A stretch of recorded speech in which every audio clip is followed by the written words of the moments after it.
Pete Mackanin said it again today. Last night, the Phillies scored 7 runs. You score 7 runs, you should win the ball game. But the starters' earned run average over the last couple of weeks has not been very good. They hope that changes tonight with Game 2 of a 4-game series down here at Marlins Park.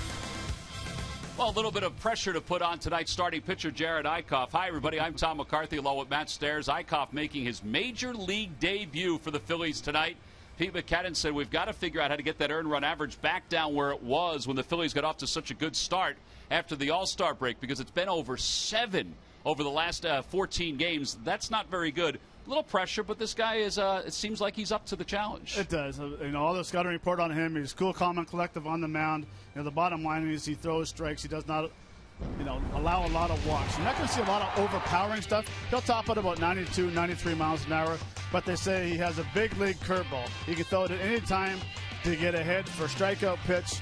He uses a slider once in a while. They say they like to see him throw more sliders and get more consistent with the changeup. Well, you look at what his particulars are. 15th round pick by the Texas Rangers in 2011. Minor league record outstanding, 44-27. Dave Brundage, who managed him in AAA for a short period of time, said, man, he's a go-getter. He's aggressive on the mound. He works quickly, and that's going to lead to some success. Now, one thing he's going to have to do is control Marcell Ozuna. Everybody else in the National League seems to be able to control Marcell Ozuna, but he just seems to hit the Phillies. Well, maybe we should go to their scouting reports of how they're pitching, because it does not matter what the Phillies threw up to this year or in the past.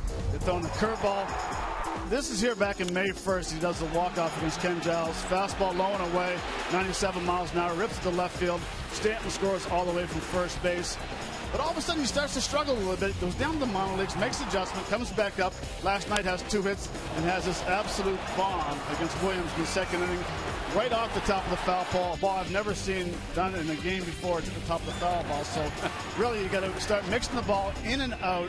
He's been seeing the ball extremely well. You can see the numbers versus the Phillies. 16 straight games with base hits. 33 games at 348, 5 home runs. So really, we need to start pounding them in a little bit more, doubling up on pitches. It doesn't matter if you throw a fastball inside for a ball. Stay in there. Make him hit the fastball inside. Start throwing some curveballs, start throwing some sliders. Make him feel uncomfortable in the batter's box. Yeah, he seems to have a lot of confidence when he's facing the Philadelphia Phillies. We'll see if they can quiet him tonight in Game 2 of this 4-game series. Overall, the 23rd start of the year for Eickhoff. He's pitched for 3 different minor league teams. This will be his major league debut. Meanwhile, Kendry Flores will be making his 7th appearance since coming over from the San Francisco Giants. When we return, we'll leave Miami. We'll head to the Comcast Sportsnet studios before tonight's first pitch. Phillies baseball.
2 of this 4-game series. We're minutes away from the Marlins taking the field. The Phillies members of the bullpen heading out toward the left field bullpen.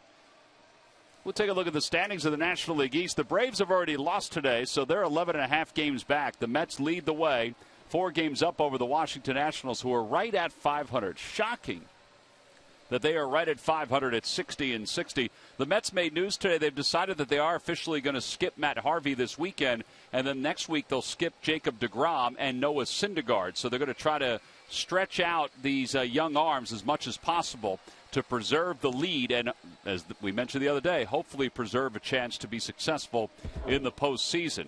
Now, these 2 teams have gone through streaks during the course of this year. The Marlins were 4-1 against the Phils. The Phils won 4 straight to take a 1-game lead until the Marlins won last night.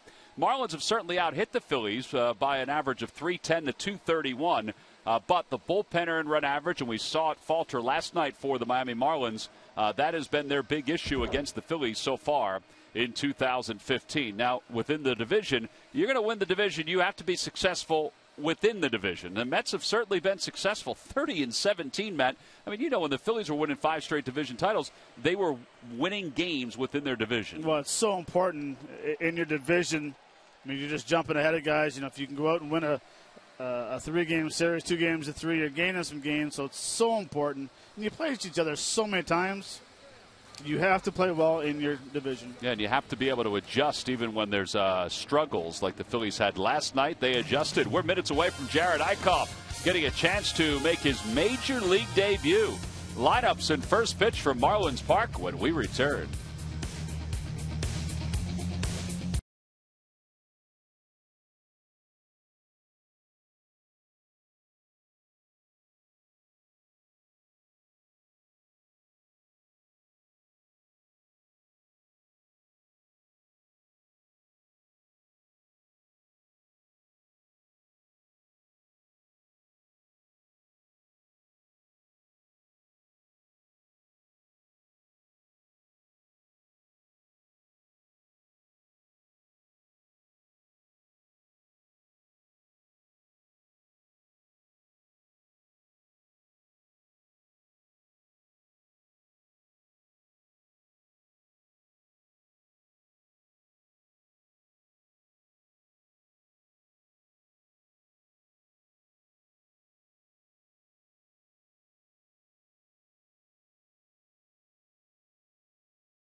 Right now, at least that's what I'm assuming he's doing. He's going to have a few minutes to think because the Phillies will bat here in the top of the first inning. Pete Buchanan said, well, I got a lot of lefties out there tonight because they've got a right-hander, a young right-hander in Kendry Flores, who's making his first major league start. Dan Jennings said before the ball game, if we get 6 out of Flores, we'll be ecstatic. But he is on a pitch count. He would not divulge what that pitch count was, but he is on a pitch count. Let's take a look at the Phillies lineup. It's brought to you by Xfinity, the official entertainment provider of the Philadelphia Phillies. Hernandez leads it off at second, then Blanco and Herrera. Ryan Howard's at first base batting cleanup. Cody Ashe hits 5th. Dominic Brown bats 6th. In the bottom third of Galvis, Rupp, and Jared Eichhoff, who, Matt, has never had a professional plate appearance.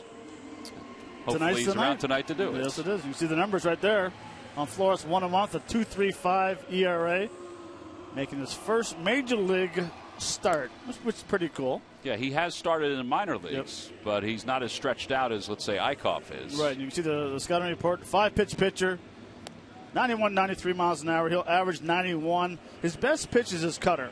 Leg is hitting $167, and you mentioned we had a lot of lefties in the lineups tonight. Well, lefties this year are hitting 5 for 12 versus him. That's .417 compared to right-handers hitting .222. Well, let's hope the Phillies left-handers can get to him early. They'll have the switch hitters Cesar Hernandez and Andres Blanco to lead it off. Time for the Nissan keys to the game, and key number 1 for me is try to cool off Mr. Ozuna. I think they call him the Bear. He absolutely kills the Phillies. 16 straight game hitting streak, 348 in his career, 5 home runs and 19 RBIs. And number 2, welcome to the show, Mr. Eichhoff. Yeah, just enjoy the whole thing, fun, the experience. Absolutely. And try not to get caught up in all of it.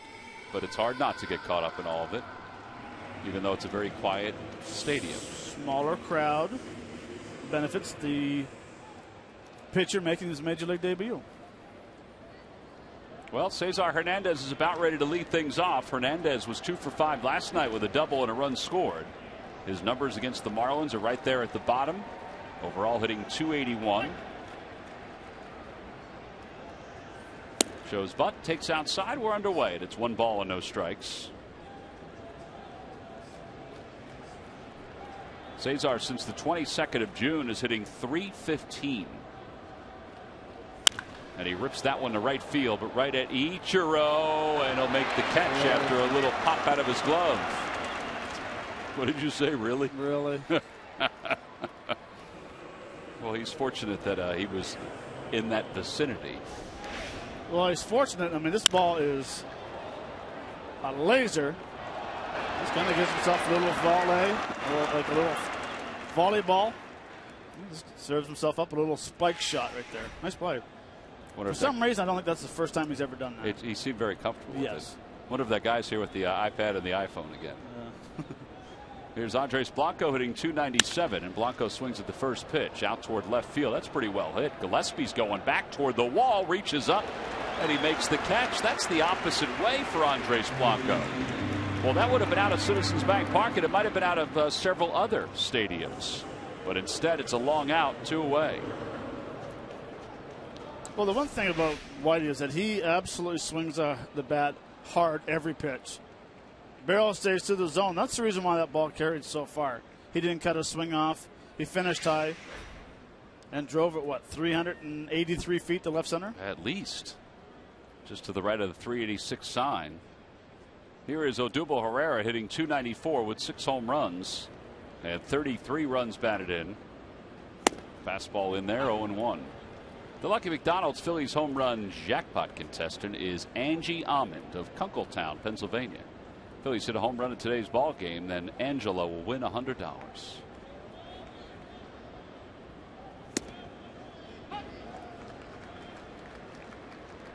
Odubel last night was 2 for 5 with a run scored. He's hit in 3 straight.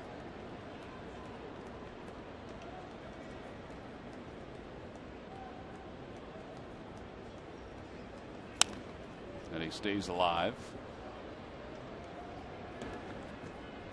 So remember we talked yesterday in the last night's start about it was so important to try to get in the bullpen early. I wonder if how many guys knew that you had a guy making his first major league start in the big leagues pitching the next day. I wonder if that would have changed the approach. And they did a nice job in the first inning. Second and third inning last night, they swung early and he had a quick breather on the mound, but that's where you got to look at the whole lineup and the whole week schedule, who's pitching. 1 ball, 2 strikes to Herrera. And a change up, did he go? Yes, he did, says the home plate umpire.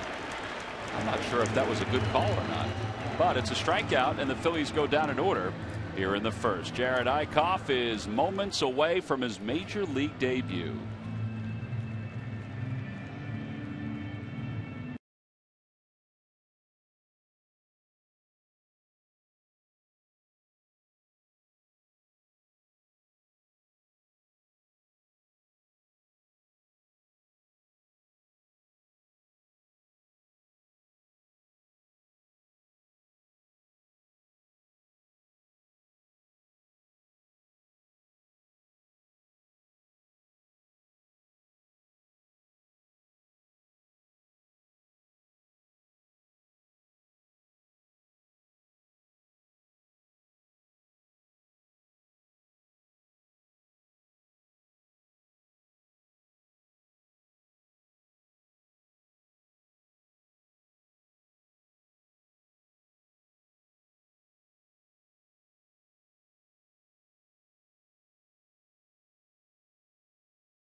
For the Philadelphia Phillies, just finished up his warm-up tosses. Let's take a look at the Marlins lineup. It's brought to you by Xfinity, the official entertainment provider of the Phils. Gordon, Suzuki, and Prado, followed by Justin Bour, Marcell Ozuna, and Cole Gillespie. Real Muto, Echeverria, and Flores. And they will face the 25-year-old from Evansville, Indiana. He stands nearly 6'5", 242 pounds, and the first pitch of his big league career is hit out toward left center field. It'll slice back to Ashe. One pitch, one away. Matt, here are his numbers. Those are his combined numbers in the minor leagues this year, 12-5. At Lehigh Valley, he was 2-1 with a 2.49 ERA. The whip is important, though. We talk about that a lot. The walks and hits per innings pitched, it's just a hair over one. Yeah, and the scouting report on him is a 4-pitch pitcher. He will throw a lot of strikes. Fastball, curveball is his two main pitches. The scouting report says he has a good slider, but he does not throw it enough. Here's Ichiro, and Ichiro takes upstairs. 1 ball, no strikes. Eichhoff was a 15th round selection by the Texas Rangers out of Olney Central College. High fly ball to right field, playable for Dominic Brown.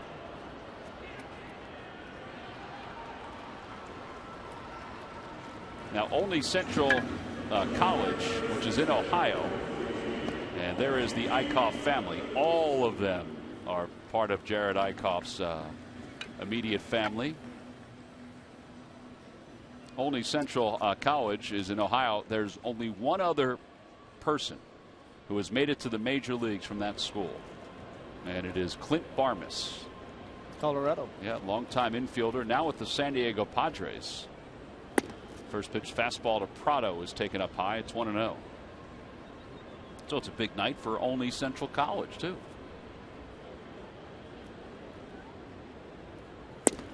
That one fades inside, and it's 2-0. I would think they're going to try to establish that fastball, which, as you mentioned, will top off what we've seen already at 92.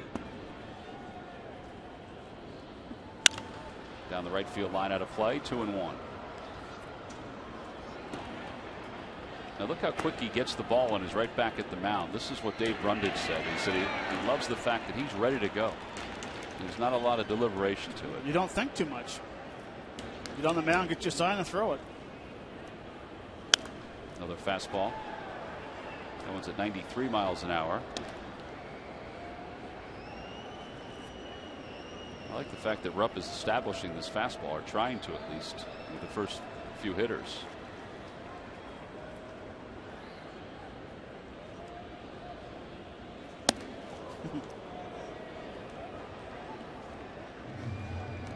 Three balls and 2 strikes to Prado. He was 1 for 2 with 3 RBIs in last night's ball game. Now is 14 for 35 on the season against the Phillies.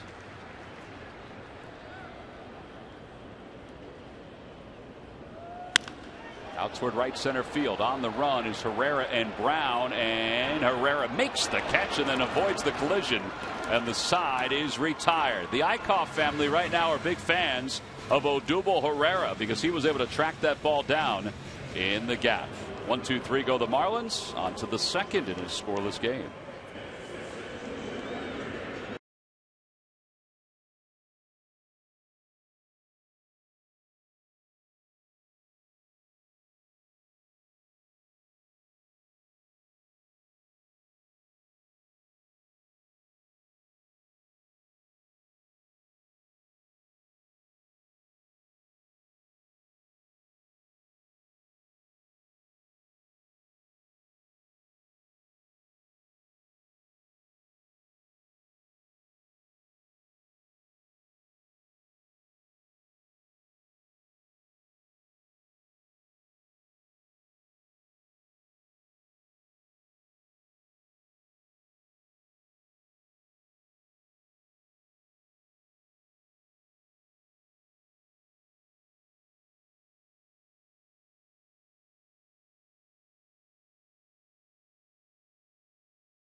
Time it was in pitches too. Last night there were 63 combined pitches thrown between the two hurlers.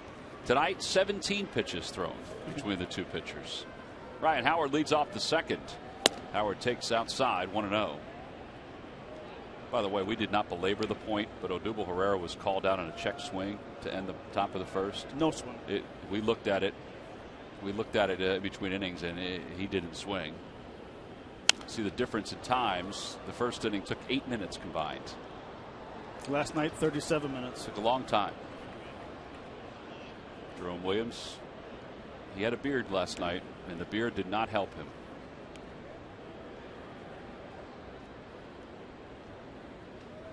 Howard takes his changeup. That's a strike. It's 1-2.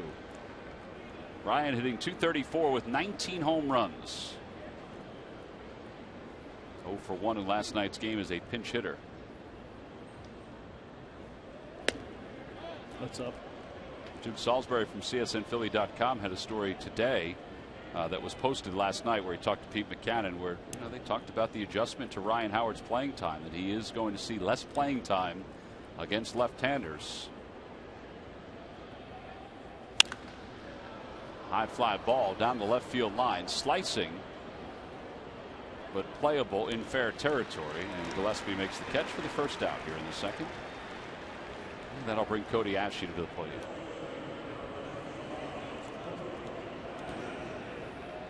What do you think? Safe to say so far, fly ball pitchers? Yes. Although Flores, 6 of 7 out so far in the air. Flores, from what I read, because they say his ball is heavy, that he'll get more ground balls, but he may be amped up a little bit right now. See, I would argue that. Yeah? Yeah. Because he pitches at the top of the zone, and his curveball and his cutter are usually at the top of the zone. Good changeup. 0-2. To me, the guy throws a hard, heavy ball, has that real late sink at the end. Well, you're right. I mean, that pitch right there certainly didn't have heavy sink at the end. That's just a runner. 1-2 to Ashe, who homered in last night's ball game.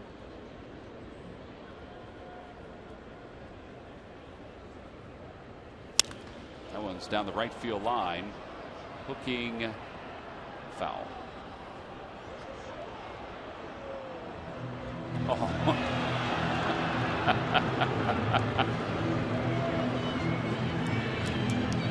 That's why we can't have nice things. Can't get along.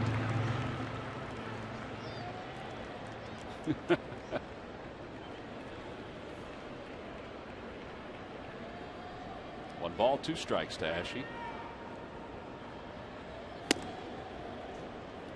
Like a cutter, and it's 2-2.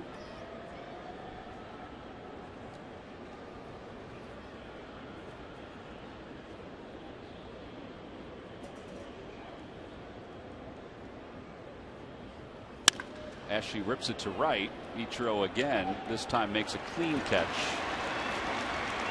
2 outs. This Monday, the Phillies will return home to Citizens Bank Park to take on the New York Mets. All 4 games are at 7:05. Tickets can be purchased anytime this weekend by going to Phillies.com. Or if you want to stop by the ticket office, they're open tomorrow. Stop by the Majestic Clubhouse store. Get yourself ready for the 4-game series.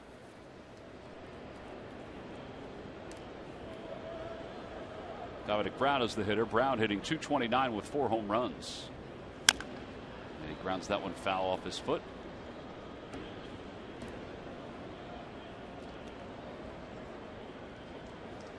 Phillies have hit a couple balls hard so far. The Marlins hit a couple balls hard in their half of the first.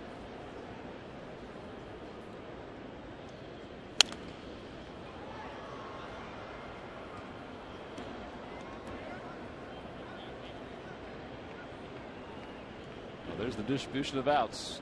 Yep, fly ball pitcher.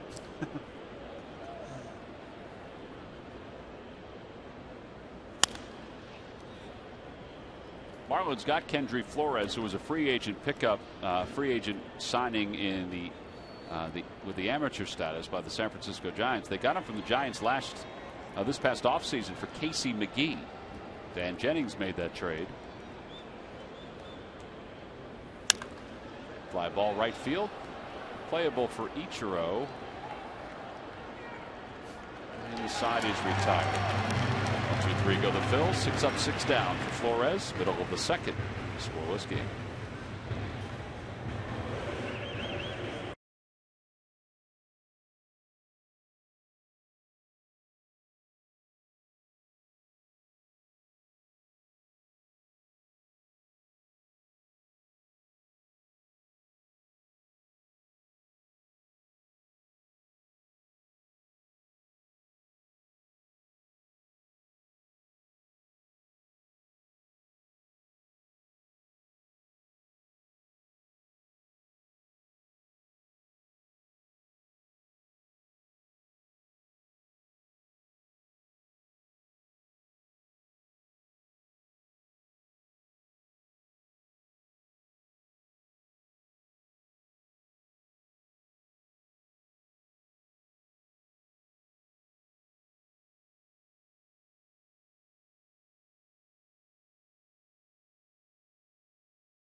Guys, and it is the most starting pitchers used in the year 2015 this year, and the Phillies, with Jared Eichhoff starting tonight, move into a tie for second most in baseball. You see, tied with the Astros and Reds. The Dodgers have used 16 pitchers so far this year. The Phils have used 13, and Jared Eichhoff making his major league debut tonight. A couple of Phillies players have made their major league debuts this year on the mound. Adam Morgan, Severino Gonzalez, to name a few. Aaron Nola as well. Not always a good thing, guys, when you're using that many pitchers in a season, but when you're getting a chance to see some of these new young arms, that's not a bad thing. You take a look at some of the guys that, or all of the guys that have gotten starts for the Phils this year. Some of the names I just named, and of course, Aaron Harang at the top of that list. Cole Hamels made 20 starts. See Sean O'Sullivan on that list. David Buchanan and other guys as well. So lots of guys have stood on the mound for the Phils, but some of these guys we're looking at now will be the future for the Phils. Well, let's hope Eichhoff's okay, Murph. That ball went right off his pitching hands.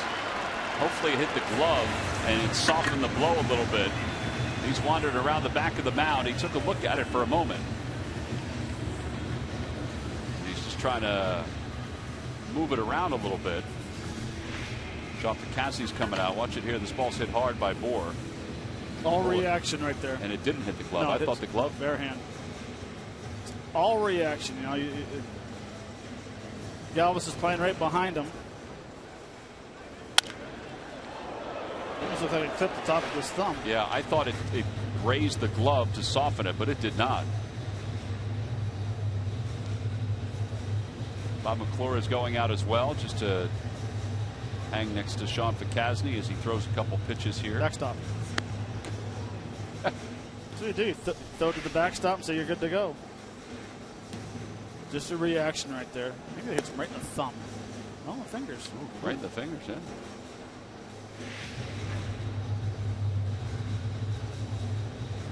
Tells Sean he's okay. Tells Bob he's okay.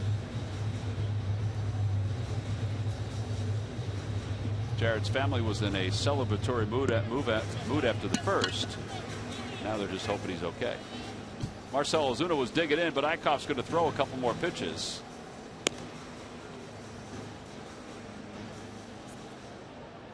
He says he's okay.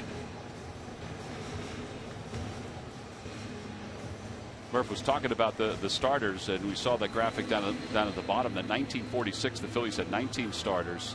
That's the record.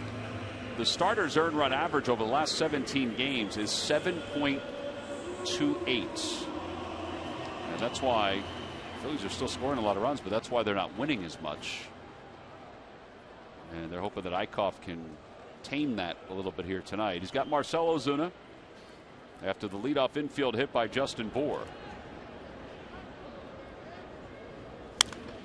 Swings at the first pitch and fouls it back. It's 0-1. Here's the home run last night. Second inning. Fastball inside from Jerome Williams. Loud and far, right off the top of the foul pole.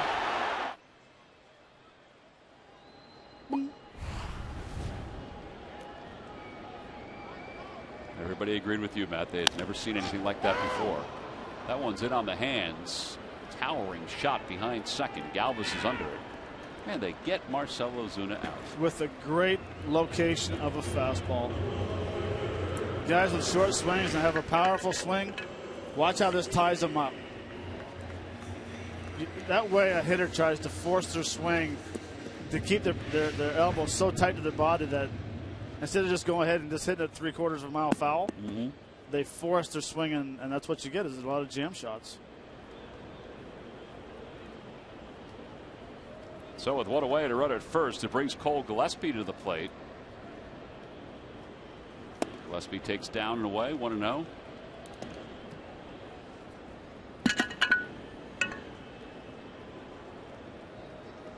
Gillespie, very good numbers here in the month of August. Overall, hitting .325. He was effective when the Phillies saw the Marlins the last time at Citizens Bank Park. Little dribbler to the left of the mound. It's going to be a tough play. Blanco barehands and throws, and oh, not in time. First base umpire Pat Hobart called him safe. They'll take a look at it underneath. I thought they got him. It was close. We'll take a look at it. Well, it's a great play right there by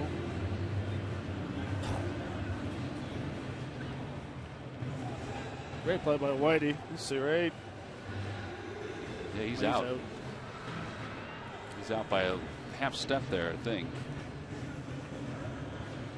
I'd like to see Ryan stretch towards the ball. See how the right foot goes away? Yeah. Yep. He's out. He's out. So they will ask to have that reviewed.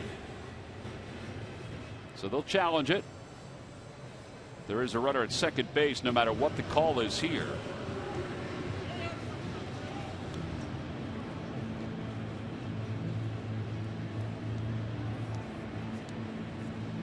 So the Marlins will hopefully bring out the headsets.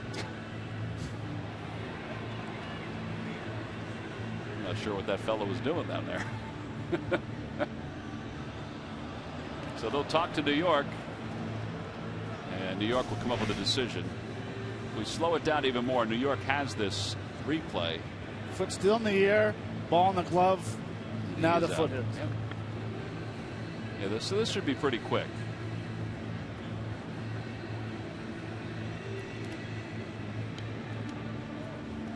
A lot of first basemen will do like a walk-off. Like right there, the ball's in his glove. You can see his foot still not touching the bag. Headphones off, and he is out. That's a good call. And as we were saying, it was a fantastic play by Andres Blanco. Very nice play.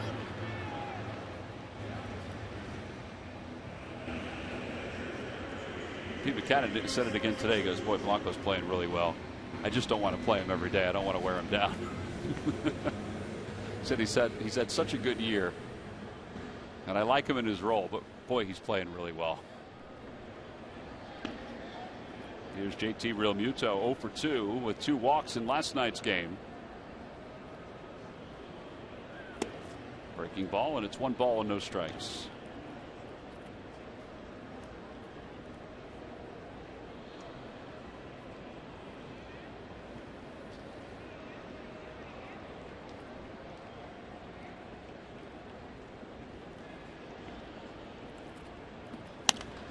Popped him up. Ryan Howard comes over, says he has it, and the side is retired. No runs, an infield hit, 1 man left. Kind of a scary moment when the ball went back off the hand of Jared Eickhoff, but we'll go to the 3rd.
.com. Go to the fans section for all the information. Please submit your answer on the subject line. Matt, here's the question. Who holds the Marlins single-season record for most RBIs in the month of August? Not most RBIs. Not most RBIs before the All-Star. Oh, but in break. August. We're talking August, Matt. Answer will be revealed a little later on. Boy, that's a beautiful shot, isn't it? Top half of the third, and Freddie Galvis will lead it off. Galvis 2 for 4. Yeah. That's your boat. I brought my boat down here just to film that. My boat goes really fast. That looks like it's one of those drones.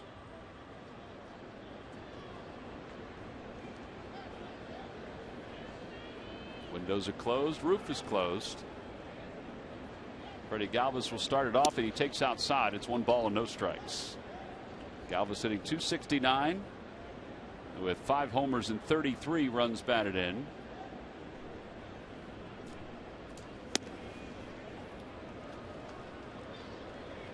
It'll be Galvis, Rupp, and Eichhoff.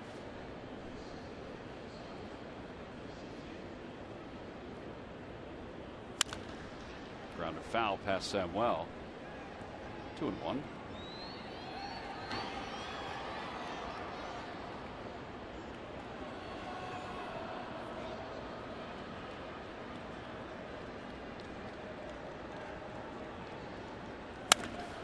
Two and two.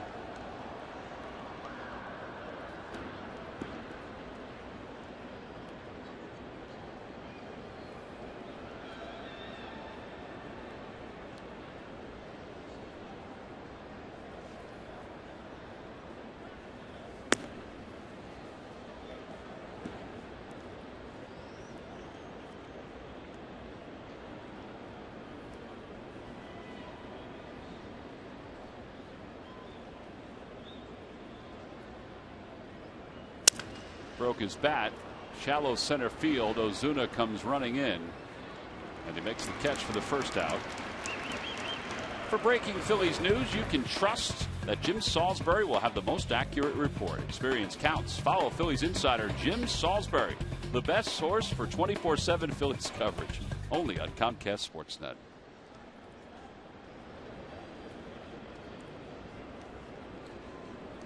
Very happy to report that Jim has gotten some new reading glasses. He was working with just one arm on his old reading glasses for a while.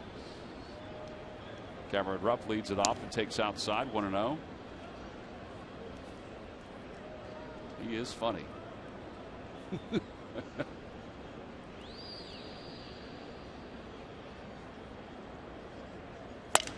Broken bat looper over the head of D. Gordon, a base hit. The bat split in half, and part of it went toward third base. First hit of the night for the Phils. So Rupp is aboard. He's now hit in 6 consecutive games.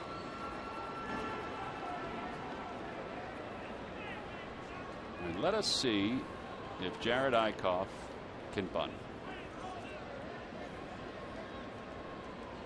He has never batted in a professional baseball game.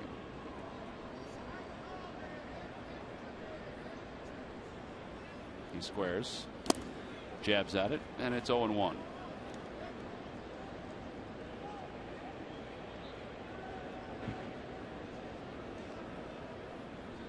wonder whose bat he's using. Looks like Andres Blanco's. I don't know, but I wish he wouldn't. Watch how he turns completely towards the pitcher. That right leg will swing around. You're in an area where there's nowhere to go if a ball's coming up and in at you. So it's a dangerous position to be in.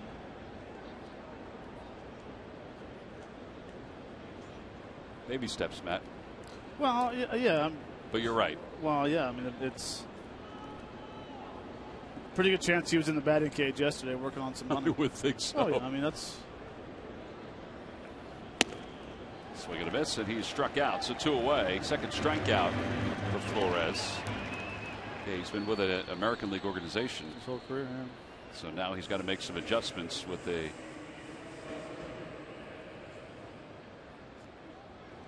National League organization. I think he forgot the outs or forgot the strikes. Yes, he was walking back to the batter's box again.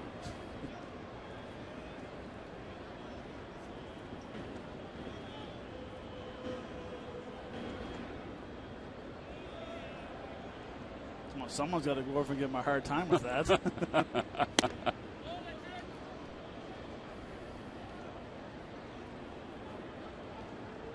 This is big leagues, kids. Pete just walked over to him. I wonder if Pete went over and said, "Hey, man, there's 3 strikes and you're out." Good, there's some smiling going on. 1 ball, no strikes to Cesar. And he takes on the inside corner. It's 1-1. That's where Pete came over.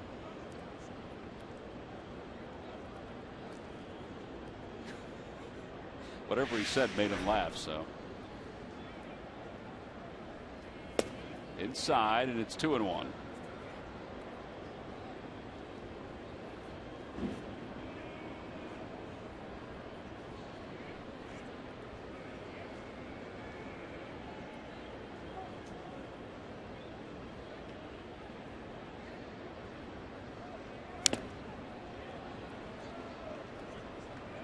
And I can see why the league's hitting $167 versus that cutter. Doesn't break a whole lot, but it changes the area where it's coming in only by about 6 inches, 5 or 6 inches. So it's a true cutter. So just enough to get off the barrel. Get off the barrel, yeah.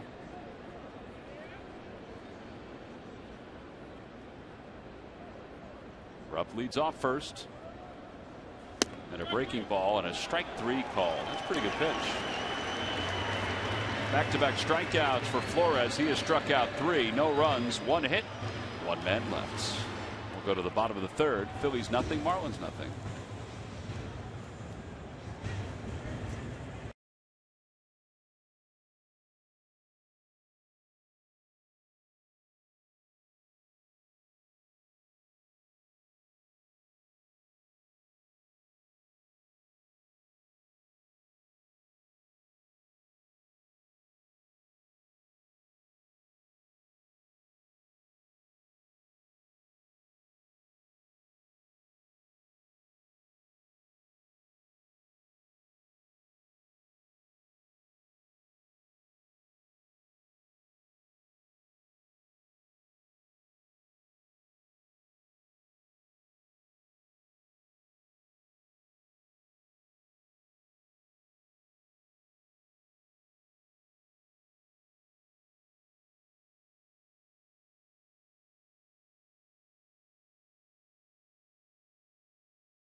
Visit DelValHondaDealers.com and by Jefferson, where health is all we do.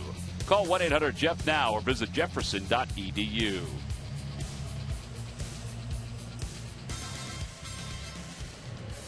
Well, Jared Eichhoff will go back to work here in the bottom of the 3rd. Eichhoff will face Echeverria, Kendry Flores, and then D. Gordon.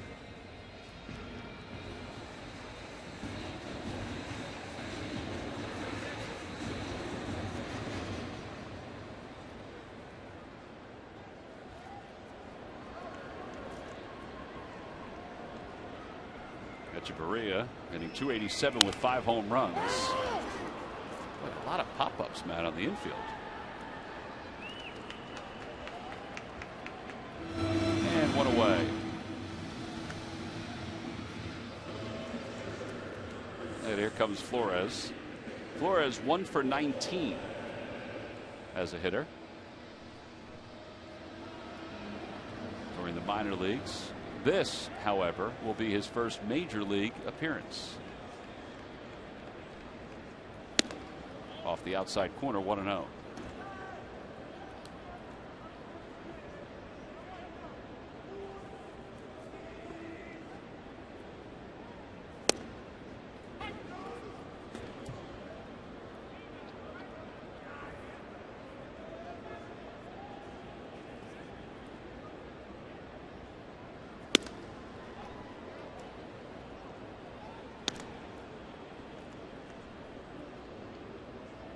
There it is. His minor league numbers, 1 for 19.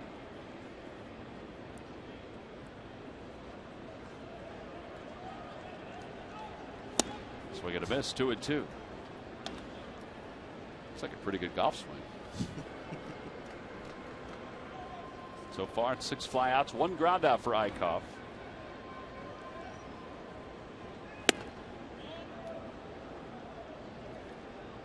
Back when he made his AAA debut earlier this season, he threw 108 pitches.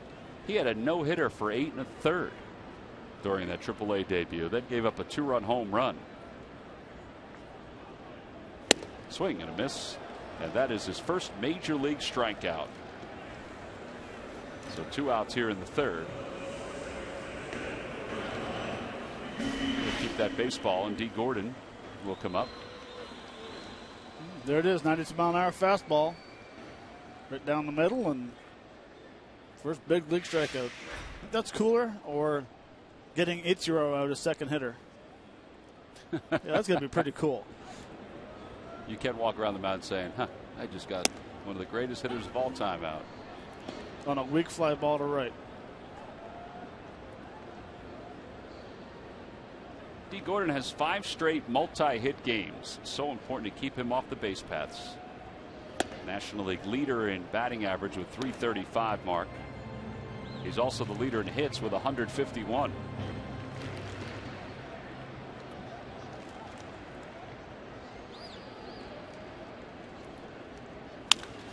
Over toward first, past Ryan Howard down the right field line. Gordon can fly. Dominic Brown gets to it quickly, but Gordon, just as quick as Brown gets to it, is on his way to third, and he is there. He's being waved toward home. And then pushed back by Lenny Harris. That's his 8th triple of the year. A lot of people do things with ease. D. Gordon runs easily. 2-0 fastball, turns on it. You know, the tough thing right there is, one, nice try by Ryan, but 2 is the outfielders are playing them opposite field. So any ball that gets past Ryan gets a chance to see this run around.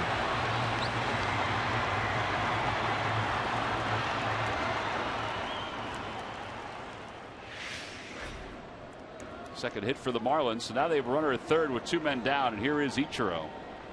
It would be even cooler if he can get him out twice, particularly with a runner at third.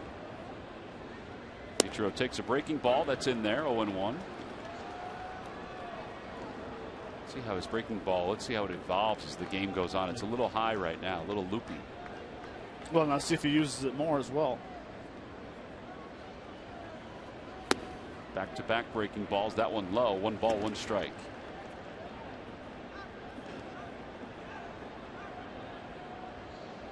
Murph mentioned all the starters the Phillies have used this year. 4 starting pitchers have made their major league debut with the Phils.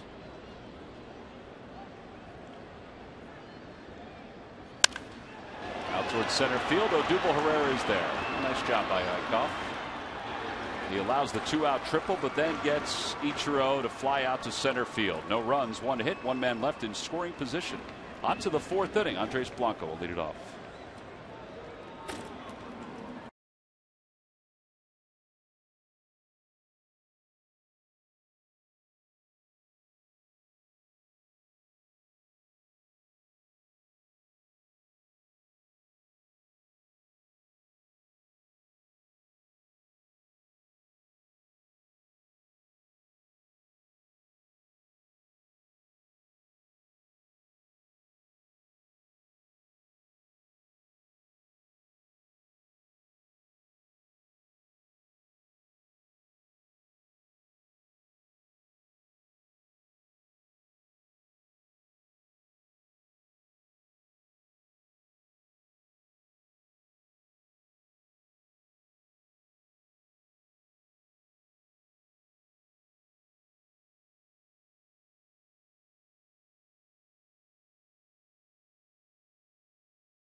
Green Mountain Coffee K-Cup pods. Great tasting coffee at amazingly low prices. Delivered free the very same day when you order by 11:30 a.m. W.B. Mason knocks it out of the park. Who but W.B. Mason? Phillies fans are represented here in Marlins Park.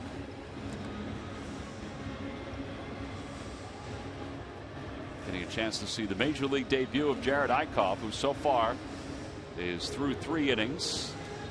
Has allowed a couple hits. See if the Phillies can take a little pressure off him, get some runs here.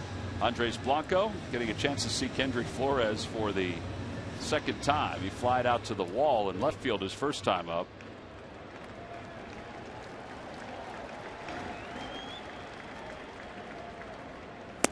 First pitch is outside corner for a strike. It's 0-1. Andres has hit in 3 consecutive games. Over his last 5 games, hitting .389 with 3 home runs.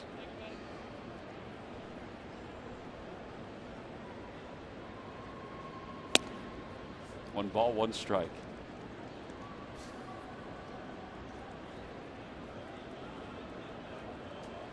It'll be Blanco, Herrera, and Howard. High off speed pitch, waved at, and it's 1-2.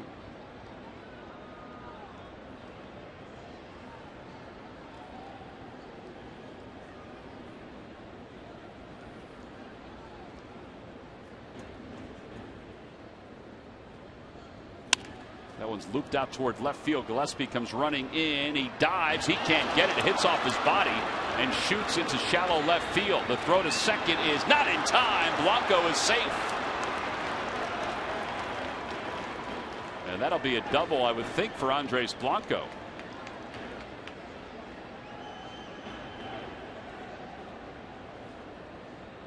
Well, he was hustling right out of the box. Yeah, he was. And the thing was that he watched the ball the whole way. A lot of guys take for granted, one, that ball's going to get caught. But when he comes out of the batter's box, he sees the ball goes off his wrist.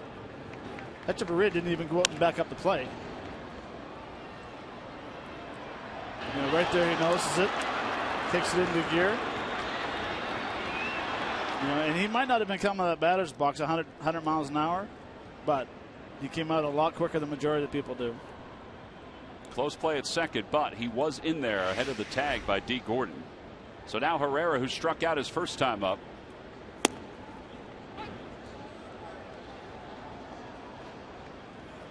This kid is really spotting that fastball toward the outer edge. Yeah, he has. He's throwing some backdoor sliders or cutters. So far, I've been impressed with his changeup. Being in the bullpen, you're not going to use a changeup a lot.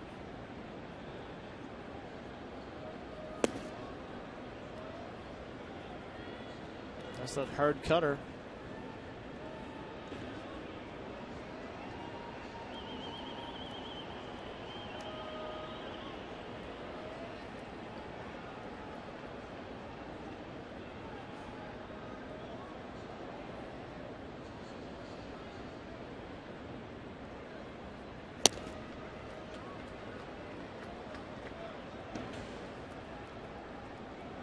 Now we're in the top of the 4th inning, and you're seeing a little different sinker from Flores than we did in the first 3 innings. Now he's starting to get a little tail on it. Is that because he's tiring? Could be. I mean, his velocity's staying the same. There's that changeup, lined it to right center field, a base hit. Blanco's around third. He's being waved home. Ichiro's throw goes to second, and the Phillies take a 1-0 lead. Odubel Herrera's hit in 8 consecutive ball games. That line drive single brings home Andres Blanco.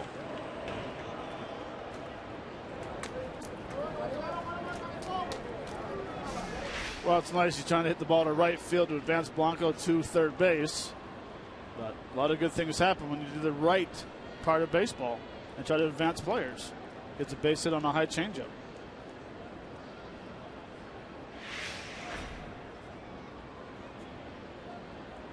Ryan's due for a home run. Yeah, he has 28 RBIs since the 5th of July, which is 4th most in the National League. But his home run total has diminished a little bit over the last several weeks. Well, and a lot has to do with playing time. pinch hitting here and there.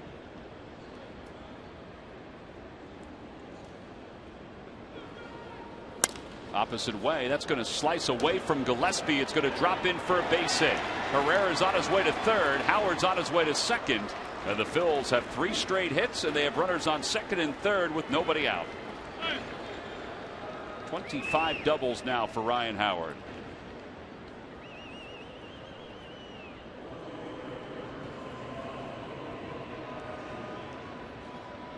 Well, Gillespie wanted to come out and fill it at second base. You know, Ryan does a nice job. That's that two-seamer we were just talking about. But he comes up. He wants to fire to second base, but D. Gordon wasn't getting at second base yet. Ryan Howard's running just a little behind D. Gordon. That's the reason why you get into second base. That's right. D. Gordon was shaded back and over. Yeah. So it was a long run, even though he's quick as a cat.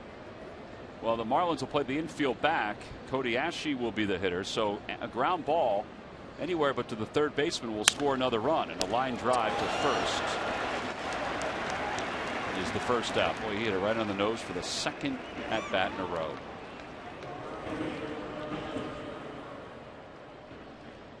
A little frustrating for Cody Ashe. That it is.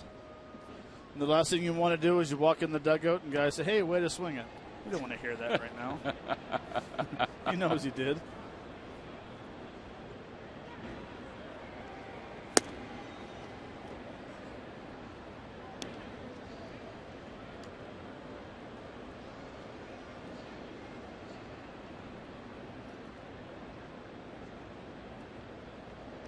Dominic's first at bat just missed a home run.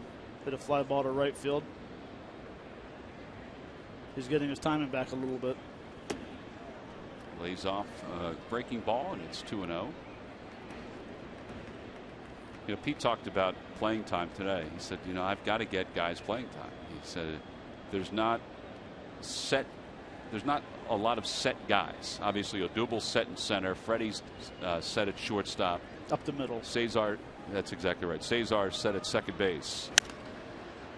I want to be out of play off the third base side. He said, but everybody else, he said, I've got to get at bats for guys. Dominic Brown, Jeff Francoeur, Darren Ruff, Ryan Howard. The list goes on and on. Cody Ashe. Well, Pete's done it. He's done a nice job of getting everyone opportunities to play. Nobody's sitting around for 5 or 6 days in a row and not getting at bats. Everyone's getting an opportunity to keep their swing there. It's the guys that sit 3 or 4 games that'll lose their swing that you have to worry about. But he's mixing in everybody, which is great. Now, unfortunately, are you saying now you have a Phillies team full of platoon players? And really, the only guys that have to play every day are the guys up the middle.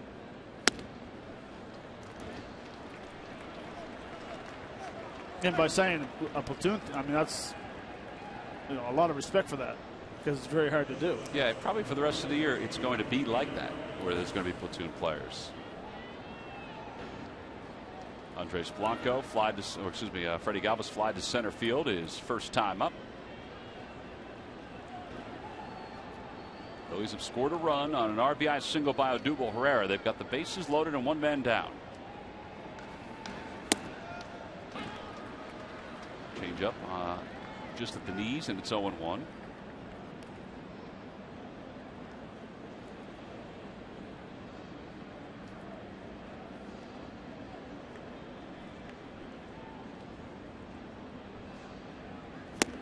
Two. Back-to-back changeups, different spots for those change of speeds.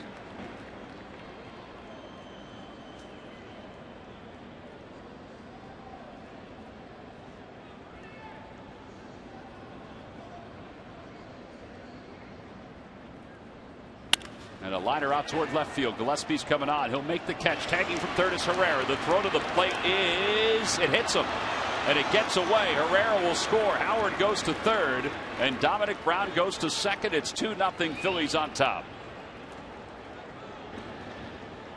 So that'll go down as a sacrifice fly, but there will be an error to allow the other runners to advance.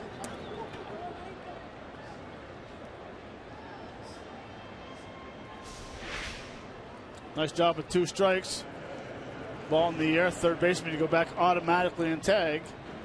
throw was just tailing in just a hair in towards the line right there, and it hits him right in the left foot. And he wasn't searching out that throw. That was inadvertent as far as Odubel goes. So now they're going to walk Cameron Rupp intentionally. They did charge an error to the left fielder.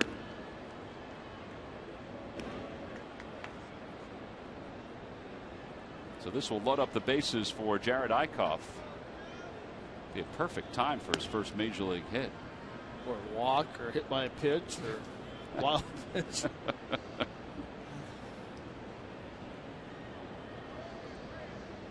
Be a perfect time for his first major league something. RBI.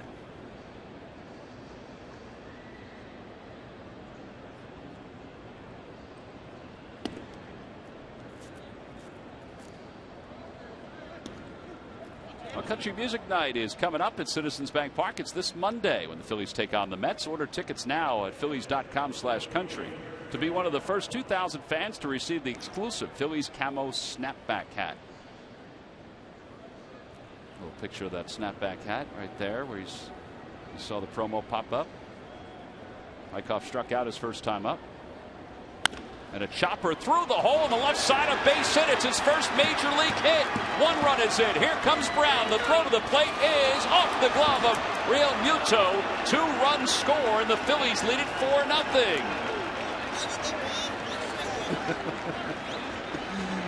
There's one happy family right there. They seem as surprised as anybody.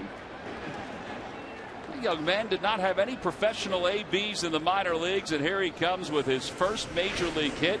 He gets his first major league RBI. Just put it in play, son. They're playing him up the middle, which is nice. I mean, you didn't think he was going to be able to pull the ball, but watch the reaction of the family. They didn't know he had it in him. It's a tough inning for the left fielder.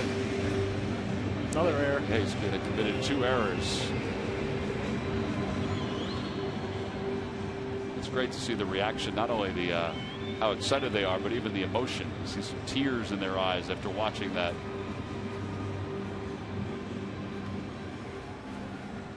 Tucker's going to have a collection of baseballs for Jared Eickhoff.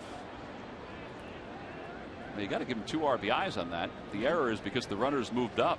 Here's Cesar Hernandez. The Phillies up 4-0. And Cesar waves at a curveball. It's 0-1.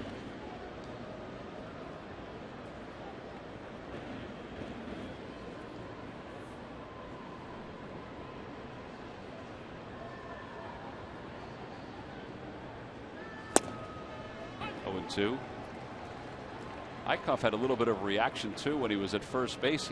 He looked like he tried to clap his hands, but he didn't get it together.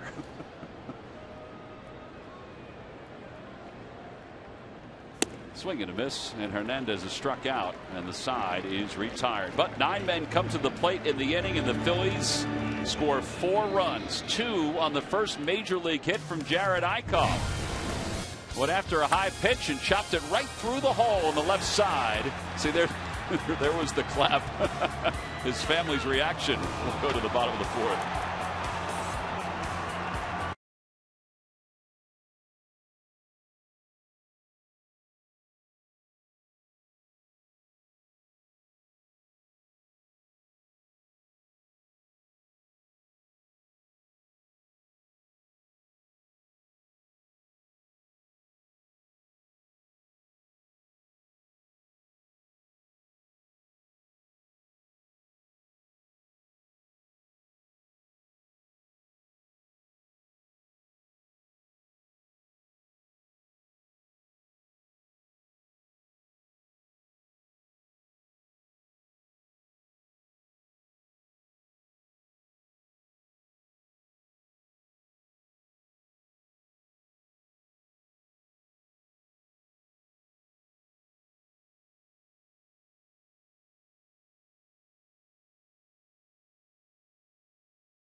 by Xfinity, the official entertainment provider of the Philadelphia Phillies. And by Toyota. Where will Toyota take you?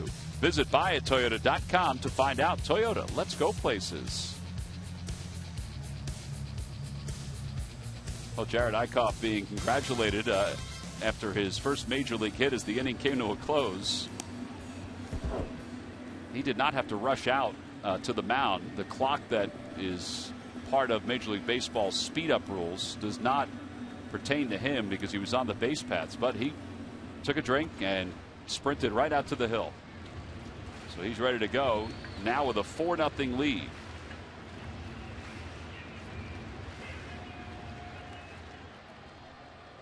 Martin Prado flied out his first time up, flied out to center field. First pitch on the outside corner, 0-1. First 2 innings last night, Marlins offense 8 for 13. Since, they're 5 for 29. Let's hope it stays on that pace.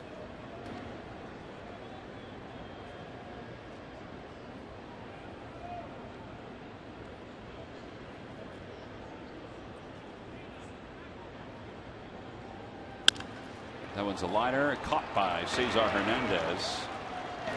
And there's one away.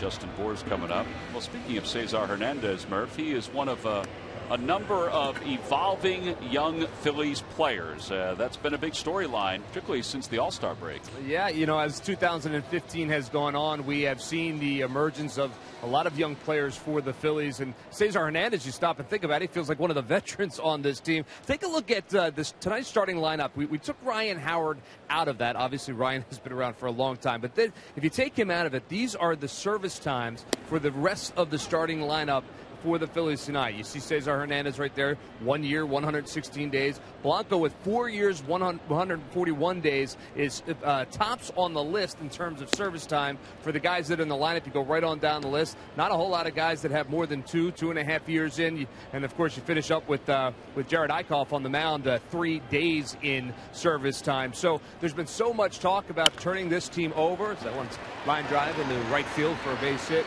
Turning this team over, and they've been able to do that for the most part. Little by little, this team has gotten younger and younger, and now you look at the team that they're putting out on the field on a regular basis, and it's very young, probably one of the youngest in the National League. Well, as you said, Murph, and you alluded to, that was the goal, was to get younger, and they certainly have done that.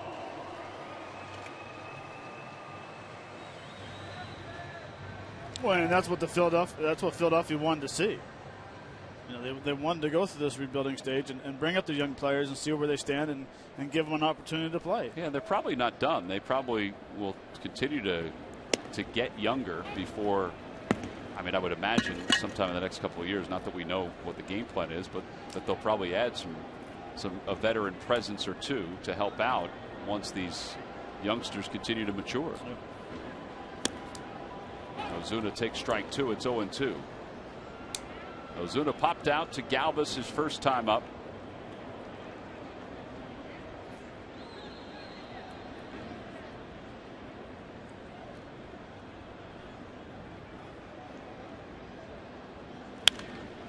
Had a play off to the right.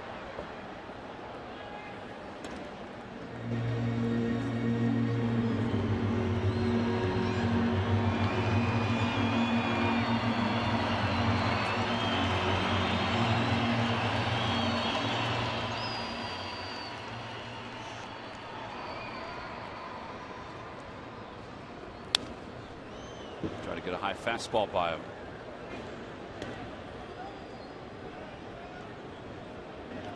I wonder if Rupp would start to call some more curveballs just to get that curveball into the strike zone a little bit more.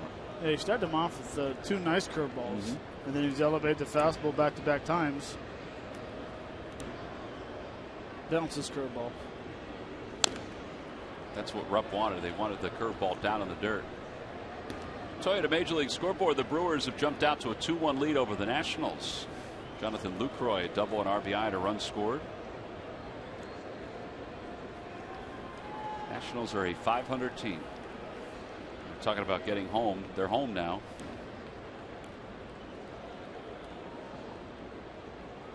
That one is rifled out toward left center field. It's going to be off the scoreboard. Bohr does not run well. He's at third. He's being weighed tall. Galvis's throw to the plate is high, but Rupp is able to apply the tag. What a play by Cameron Rupp. 2 away here in the 4th inning.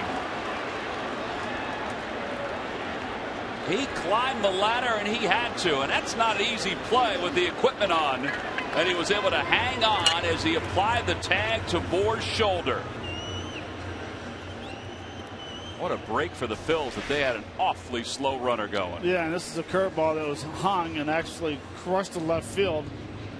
But Cody does a nice job of picking up. Look at Galvis is peeking over his shoulder, catches the ball, turned, makes a strong throw, and a very nice play and a very nice tag by Crammon right there. Look at the ups. Whew. He's trying. Been there. Marlins were reviewing it, probably not to look at the tag, but to see if he was in violation of 7.13, but the throw took him everywhere. Freddie having a little trouble with his arm after that throw.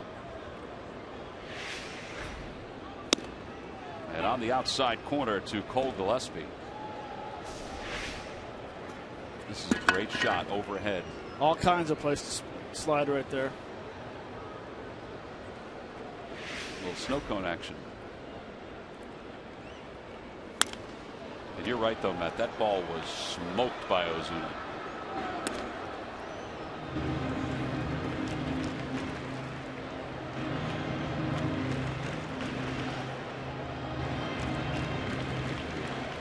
The assist goes to Ashe, his 3rd of the year. The assist goes to Galvis. No balls, 2 strikes to Gillespie.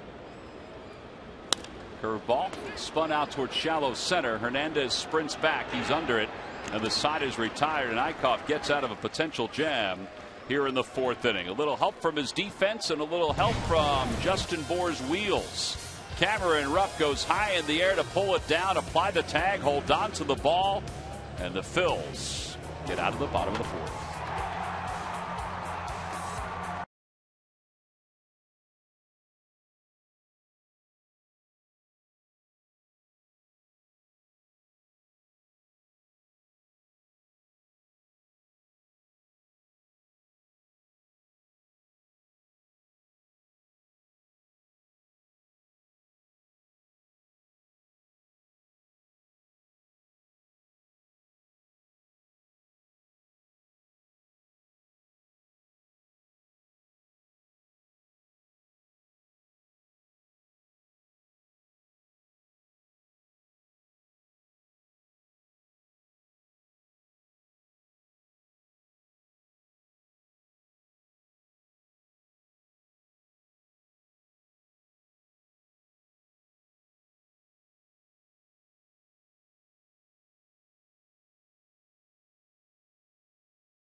Freddie Galvis as he came into the dugout. Now Freddie gets an assist on that. He just said my bad. He said my bad. And Matt, explain what Larry Bowa is going to talk to Freddie Galvis about. Well, I think a lot has to do is going out to the play. He did a nice job of peeking where the runner was going to be, but as the throw's coming in, I don't think he has his body completely turned the proper technique. You know, you want to have your right shoulder pointing to where the throw is coming from, and your left shoulder pointing to where you want to throw to. That squares you up. And when you're not square, the throw will sail like it sailed. Right. You know, and Cody does a nice job of hitting him up high, which is nice. See how he's turned around a little bit? Now he has to open up his left shoulder. That's the reason why the throw will sail. Andres Blanco takes strike 2. It's 1-2. You know, and this is a great job right here of getting up and concentrating and putting the tag down. Holding on to the ball, too. Blanco fouls it back, and it remains no ball, or 1 ball and 2 strikes. But I said it's an even better play because of the equipment. I mean, it's not that the equipment's heavy or anything like that, but it is restricting at some point when you're trying to jump that high. Absolutely, and you get a face mask on. Yeah. Broken back ground ball. Blanco's thrown out 5-3 on the putout. Now, I'm sorry, Tom. Just a quick note about what I was talking about. A lot of times the outfielders will, you know, you're thrown to the hands, and as a shortstop, you see it, and all of a sudden, as the throw is coming, you kind of adjust your body to where you catch it in here, because all of a sudden, when you catch it, now it's a downhill throw. What happened with Freddie was he caught it this way. He had to spin, and as you're spinning, he was kind of throwing uphill. That's the reason why the ball took off. So a lot of times, you'll see the infielders square up. They'll move their feet left or right. They see it. They turn the shoulders. Shoulder comes from Cody Ashew. Where am I throwing it to home? That's the direction where you're going down through. And it seemed like he knew it as soon as he went into the dugout. I'm sure he knew it when he was out there, too. But he went right to Bo. I think George Volandi was there, too. George was a very good infielder. Ball's in the dirt to Herrera. It's 1-1. You see right here, he hits him. Now, see how he's not turned around completely? Now he has to open up his hips and open up his shoulders. That's the reason why it sails.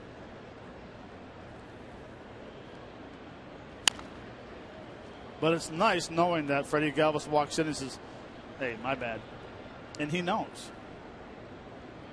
That's the little things that you'll notice when players come up from the minor leagues, or they have, you know, younger players, that they're going to learn how to do it properly, because it's going to help them in the long run.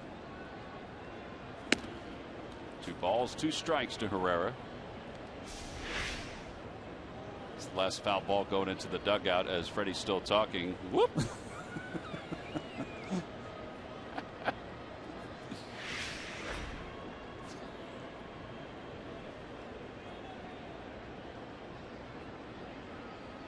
Curveball served out to left, and that'll drop for a base hit. Odubel has 2 hits tonight. So he's 2 for 3. Time now for the Jeep Stump the Fans Trivia Quiz answer. All right, Matt, here we go. Who holds the Marlins single season record for most RBIs in the month of August? All right, so you've written down, and you're not going with these names, but you've written down Jeff Conine. Yep. Which is incorrect. I had Stanton. You had Stanton, which is incorrect. I had Dan Uggla. You had Dan Uggla. Which is not correct. All good guesses. Yeah, I'll have to go with Cabrera. Miguel Cabrera is correct. He had 32 in 2006. Log back on to Phillies.com to find out if you're the winner of a Phillies prize pack. The only one that you didn't say, which I thought you might, would be Hanley Ramirez. But that may have been your guess after Cabrera. That is lined to the right center field gap on one hop. It's off the top of the wall. Herrera's already at third, heading home.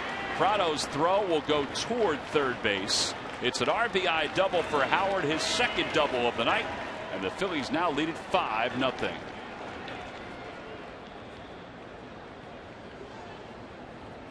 Back-to-back, very good at bats. I mean, very good job of getting your hands and recognizing pitches. This is a cutter. You know, Ryan allows the ball to get deep, which is important. You know, you talk about, well, it's a double. Well, he hasn't played a whole lot, so his timing's off a little bit. The deeper the ball gets, trust your hands, and that's what happens. He drives it to right center. All right, now the unluckiest guy of the night is Cody Ashew. He's 0 for 2. He's hit the ball hard both times. Once to right, once to first. Fouls it away. It's 0-1.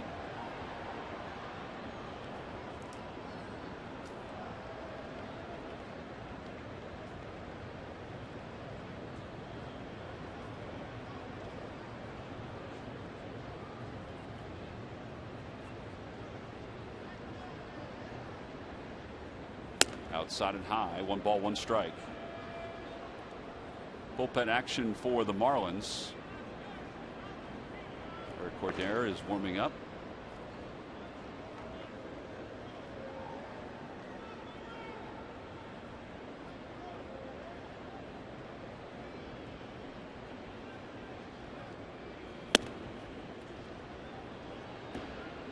Well, they said they weren't sure how many pitches he would throw. I think he's exceeded the number that they anticipated. I agree.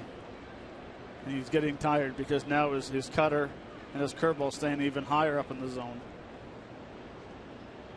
That curveball doesn't have that tight bite, at least the one that Herrera didn't. Affects the changeup too, because it has the same action as the fastball, which is starting to tail out of. Yeah, you don't want to throw an 83-mile-an-hour changeup belt high. If you do that, it might hit the Ford sign in right field. Talk about let's go places. 3 balls, 1 strike. 448 feet to right field for that Ford. Budweiser Ford sign. Was that the section? No, that's feet. 448 feet. You can hit that. Yeah, with a gun. Fly ball center field. And Ozuna is back on it. Howard's thinking about tagging. Ozuna gets a running start. So 2 outs. It's now time for you to tweet your strongest fan photo. Use the hashtag #PhillyPhotoDataStrongFan, and you just might see yourself in an upcoming broadcast. Brought to you by T-Mobile.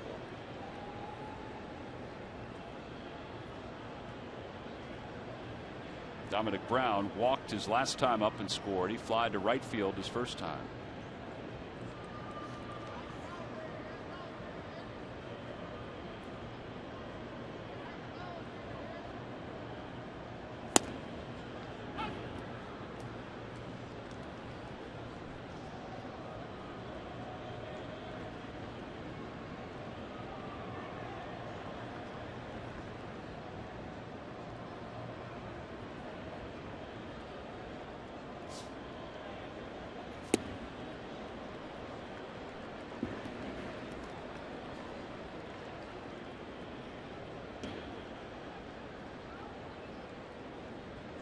I don't think Dominic had very good balance on that swing. Yeah, he's lucky he stayed on his feet. No balls, 2 strikes. Swing and a miss, and the side is retired. Phillies, though, scored 2 runs in the inning. There should be 1 run in the inning on Ryan Howard's RBI double to right center field. One hop off the top of the wall. That scored Odubel Herrera. Phillies on top 5-0 as we move to the bottom of the 5th.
Citizens Bank's Champions in Action program recognizes nonprofit organizations that are making a difference in our communities. Congratulations to our latest champion, Philadelphia Academies. To learn more, visit citizensbank.com/community.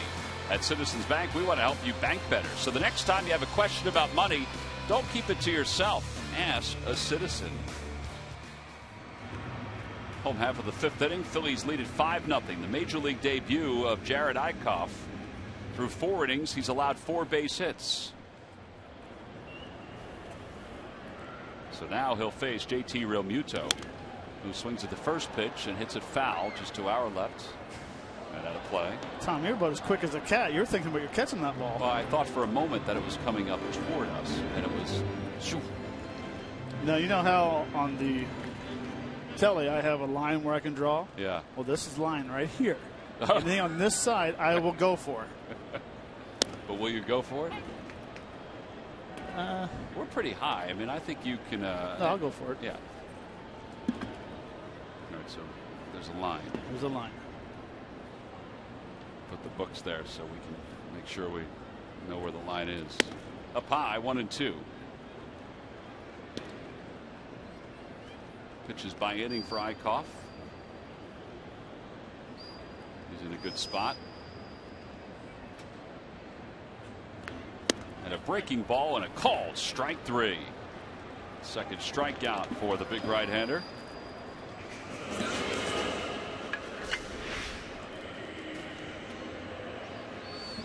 That's a pretty good. That's almost like the slider. Well, we mentioned this before, how he is the 4th different starting pitcher to make his major league debut this year. And it's the first time since 1996 that the Phillies have had 4 players make their major league debut as a starting pitcher. That's the kind of year it is. They did it in '86 as well. Mike Maddox, yep, the other Maddox, was part of that. And then Bill Salisbury was part of it in 1902. No relation to Jim Salisbury. 1 ball, 1 strike to Echeverria. Echeverria popped out to second his first time up. Out to center field. Odubel Herrera is there.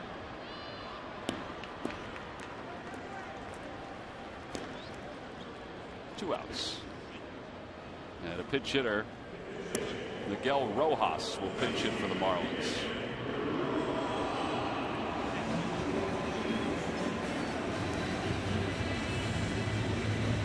Listening to Pete talk today and Bob McClure, they were excited to see Jared make his major league debut. They were excited to see what he brings. They liked what they saw just from talking to him yesterday when he was in the office. There were papers spread out all over the office yesterday when Eichhoff was going over the scouting reports of the Marlins players with Bob McClure. Dave Brundage, who's the manager at Lehigh Valley, his quote, I thought this was a good one. He said, "I like his bulldog mentality. I like the way he goes about his business. I like his tenacious approach. On the mound, he is ready to compete with every pitch." That's after 3 starts with the Iron Pigs.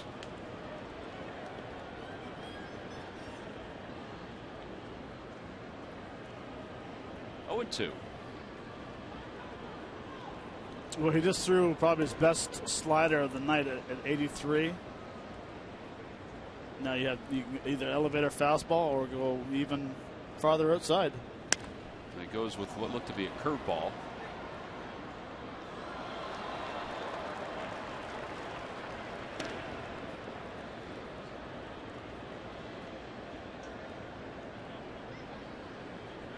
Five innings does not make a career or a rookie season, but do you like what you've seen so far?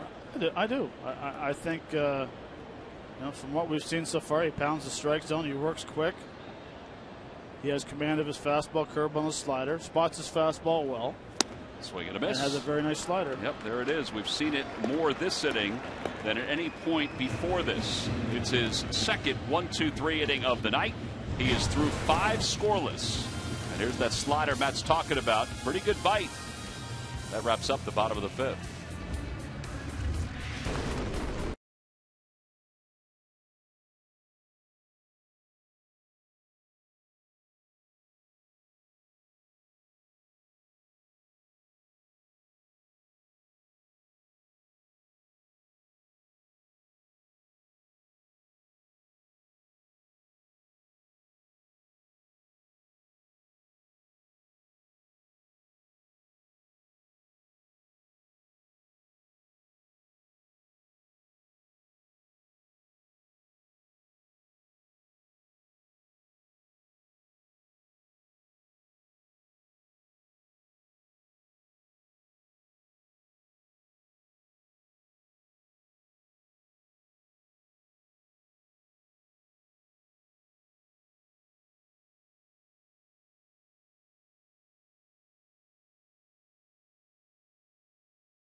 The week is continuing to contribute for the Phils offense, whether he's in the lineup or coming off the bench. A season ago, Francoeur wasn't sure if his career would continue much longer. In 2015, he has delivered plenty of production at the plate. And August has been no different as Jeff continues to produce, batting well above 300 for the month. Frenchie brings offense. Frenchie brings smiles and energy to the Phillies dugout on a daily basis.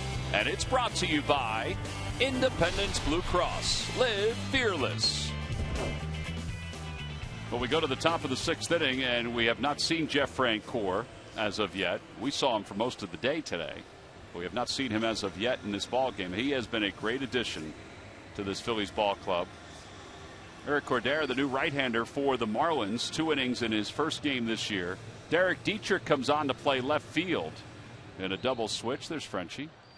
He's been pacing up and down the dugout for the last couple of innings. Freddie Galvis will lead it off. Phillies up 5-0. Galvis hits it back toward the middle, a base hit to start the 6th inning.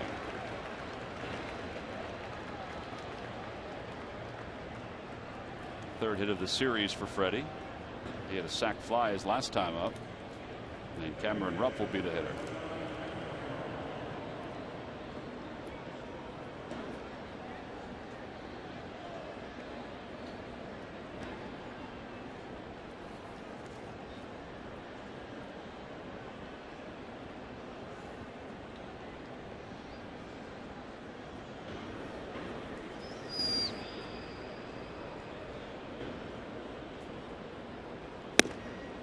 Cameron takes inside, 1 ball, no strikes. 98.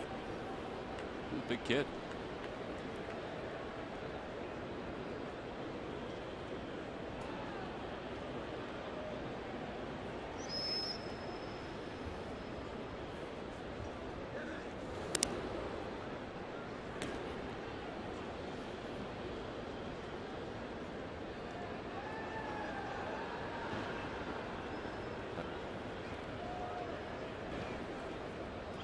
Ball, no strikes to Rupp.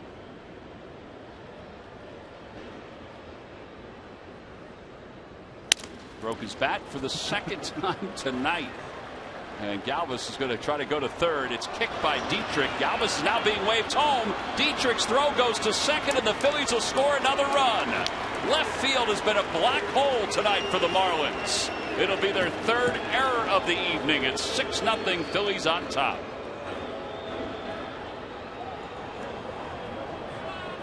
What a great job. One, by fighting this fastball in. But Freddie recognizes that it's a base hit. Does not hesitate. He goes from first to third.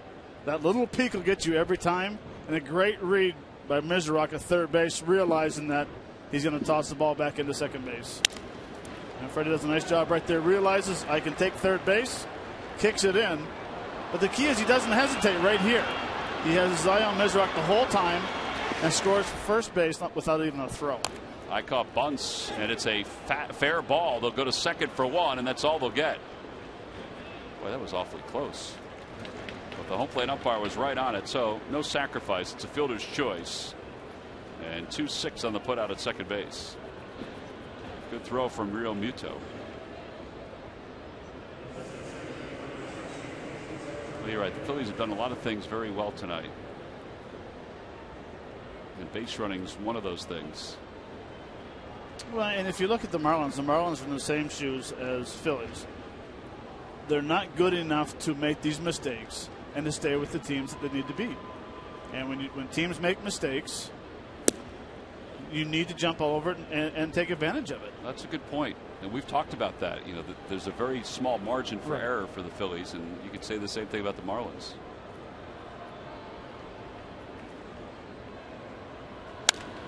Play, and it's 1-1.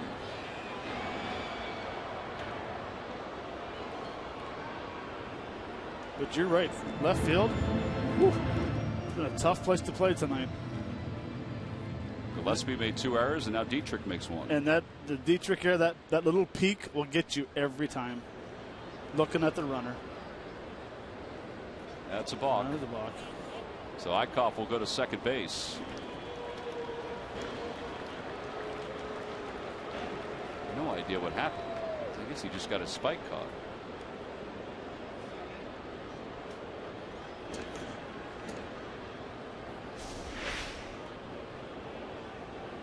Yeah, it's like a triple toe tap.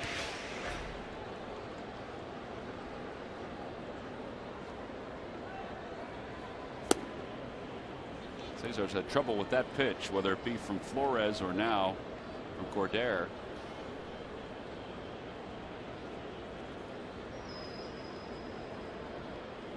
One ball, 2 strikes to Hernandez. 0 for 3 tonight. Chopper right side. Eichhoff goes to third. 4-3 on the putout.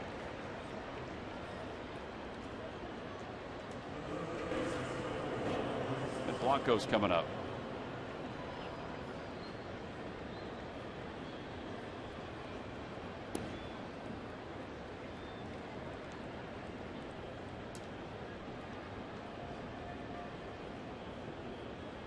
Dietrich's making the transition at times to being in the outfield from second base.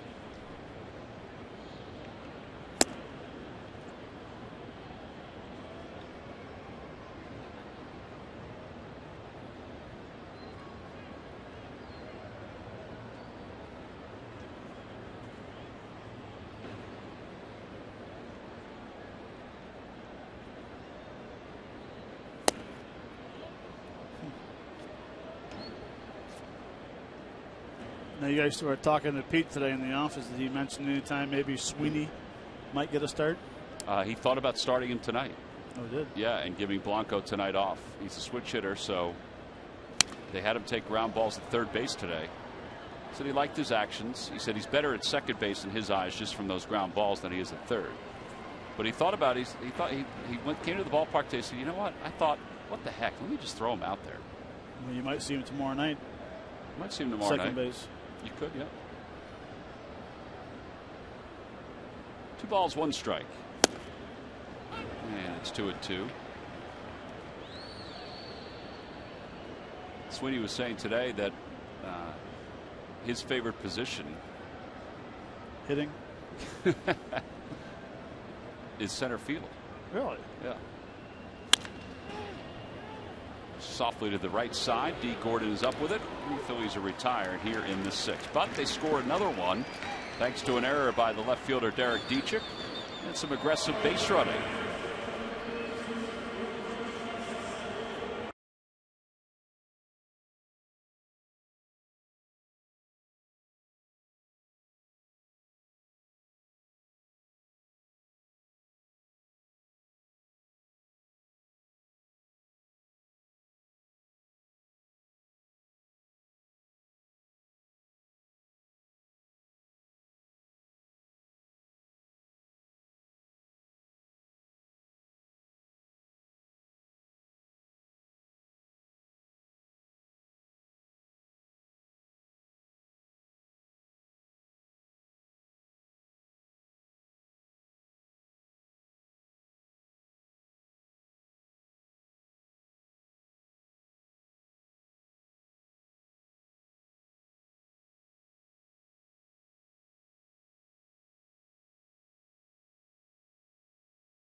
Here at Marlins Park.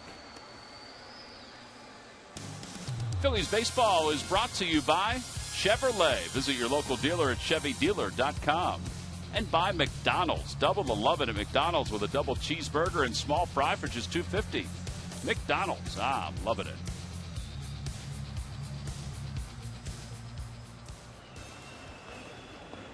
Here Cordero gave up a run in his inning of relief. See if he goes back out there again. D. Gordon will lead it off as we start the bottom of the 6th inning. And Jared Eichhoff so far has scattered 4 hits over his first 5 innings at his major league debut. The 25-year-old from Evansville, Indiana. Delivers outside. It's 1-0. Eichhoff was selected twice in Major League Baseball's amateur draft. First time at Olney Central College by the Cubs. Olney Central College is in Illinois. I think I said Ohio before. So the Cubs drafted him. He didn't sign, and then eventually drafted in the 15th round by the Rangers. Well, he is the first of what the Phillies hope is many who they acquired from the Rangers who will help this ball club. And that's basically what he said the other day at Lehigh Valley. He said, listen, I just want to do whatever I can to help the rest of the year. And then moving forward. At the knees, 3-1.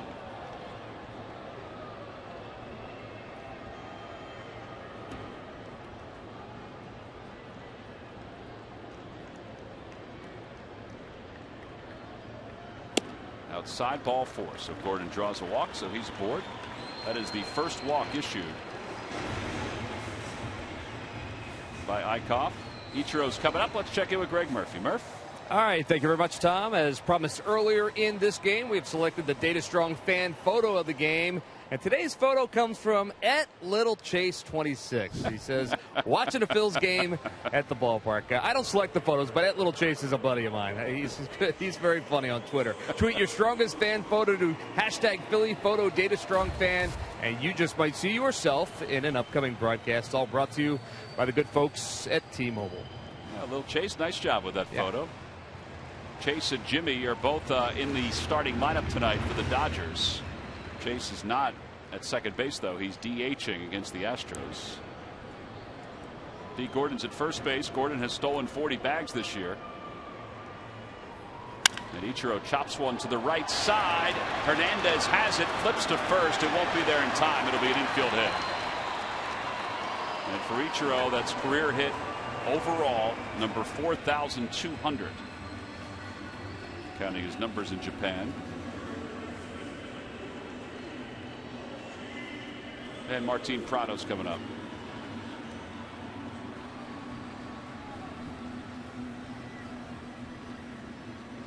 Prado's fly to center. He's lined out to second base.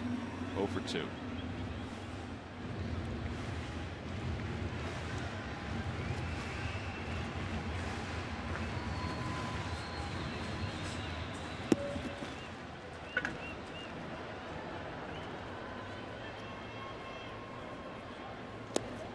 Down low, 1-0. Eichhoff worked a 1-2-3 fifth inning. And now has allowed the first 2 runners to get on base here.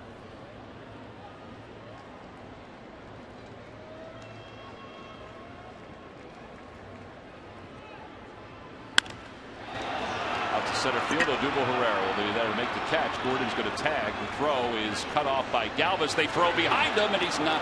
He's back into the bag before the tag.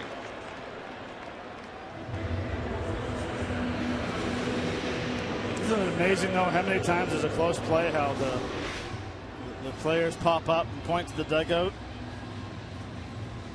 Gordon goes back and tags. I think he would have got to third base. But, oh, does his left leg come off? Well, that's what I'm wondering. Watch his left leg pop up right there. Yeah. Oh, no, the tag. I don't think the tag stayed on him long enough. That's where it was a sloppy call on my part because I thought that his foot did come off the bag.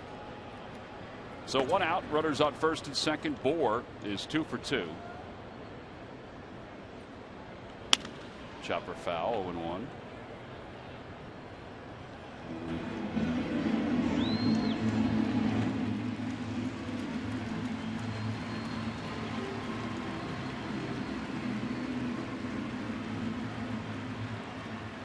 I don't think Jared has thrown a changeup all night. I would agree with you on that. I don't think he has. That'll be out of play. He's throwing a lot of those pitches. Fastballs inside. Well, it is sustainable here. It's 92 still. I mean, I think he threw 1 or 2 at 93 early on, but 92 is where he's basically been, right? Yeah, and what I like is that the fastballs, you can see the fastballs inside it for strikes. Well, he's the only pitcher with 2 RBIs at his major league debut, or the only pitcher was Tom A. Sullivan in relief in 1922. He has 2 RBIs tonight. Made a little history tonight. Joined a little history tonight. Inside 1 and 2.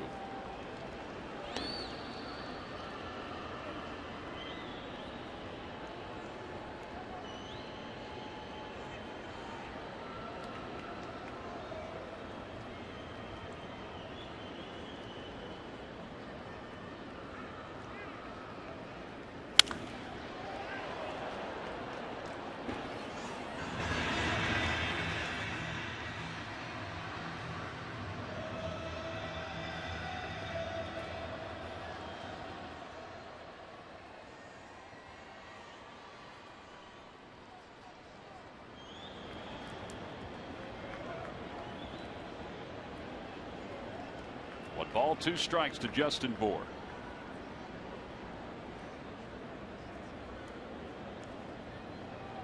Swing and a miss, and he got it with a high fastball. 94 on that one. 4 strikeouts for Eichhoff. This one here, he took a little longer, and he looked like he got a little deeper breath. Rear back and fired it. He didn't even bother looking at second base. Gordon looked like he wanted to take off.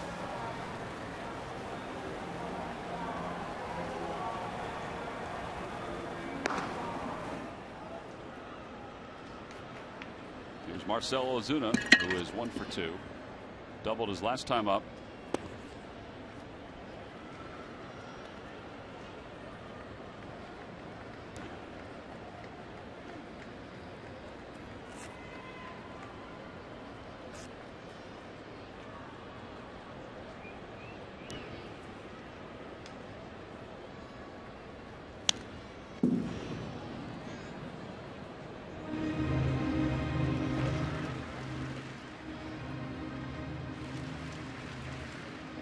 Well, we talked about Ozuna struggling earlier in the year.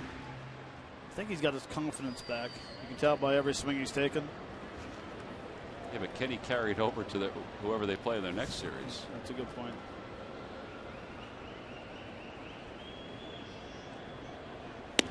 Up and away.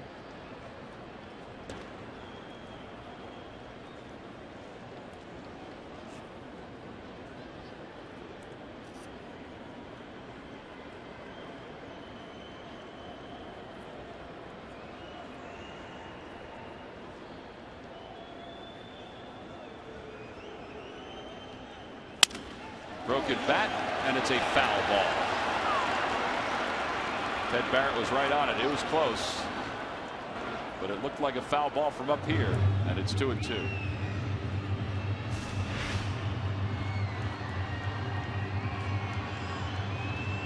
Teddy's in perfect position to see that.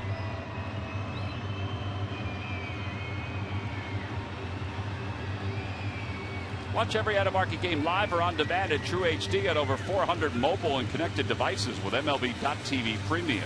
Real-time highlights, live look-ins, pitch tracking widget, and more.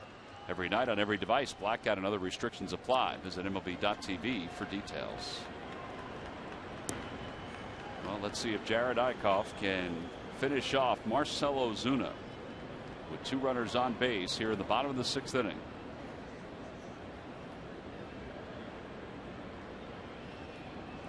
Swing and a miss. He got him. Eichhoff strikes out Ozuna, his 5th strikeout of the night. They have got to be so pleased, the Eichhoff family, with what they've been able to enjoy here tonight. He did a little pitching. He got the last 3 batters after the first 2 got on. Wicked movement. Pump fist from Cameron Rupp. No runs, 1 hit, and 2 men left, and Marcell Ozuna has been corralled.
night is done. He's been getting congratulations in the dugout, but it's been a heck of a night so far through 6 innings. He was. That was his first major league strikeout.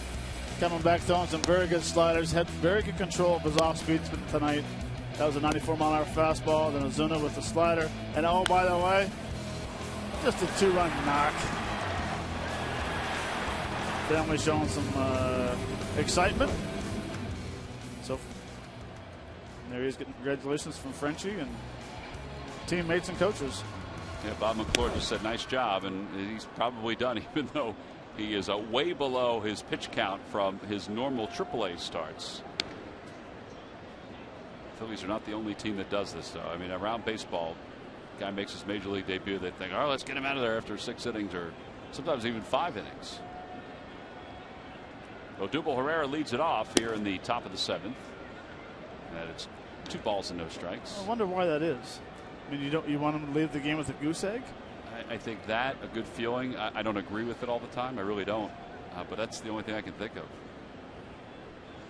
I mean, I know they do want to make sure that these young pitchers' innings are at a certain level. I mean, Eichhoff will eventually exceed his season high, which is 154 and a third, which he threw last year. He's 6 tonight, so he's at 139 and a third. I guess if you're basing on that, I mean, I can understand. That's probably what, 6, 7 more starts left. Yeah, and if they stretch it out to a 6-man rotation, which they've talked about. 3 balls, 1 strike. Put that in your book, Matt, and put it under the title, When I Become a Major League Manager, and you can decide whether you would do something like that. The question is it my call? That's a good question, too. Put that in there, too. Put ... if it is it my call. 3 balls, 1 strike. Odubel lofts it down the left field line. Dietrich on the run, slides and makes the catch. Away. Time to take a look at your local Honda dealer's game summary. Ryan Howard, 2 doubles tonight, an RBI and a run scored. Jared Eichhoff, a 2-run single, his first major league hit. He's also gone 6 shutout innings. He has struck out 5, has only walked 1, and that's a big deal. Kendry Flores started for the Marlins, won 5 innings, allowed 7 hits and 5 earned runs. I just wanted to see him hit again. Just to see if it was a fluke. Oh, it was. Howard takes outside, 1-0. Not saying he cannot hit, but when that's your first professional at bat and you get a knock in your big leagues, your second at bat, and to boot, you got 2 RBIs on it. 1 ball, 1 strike to Howard.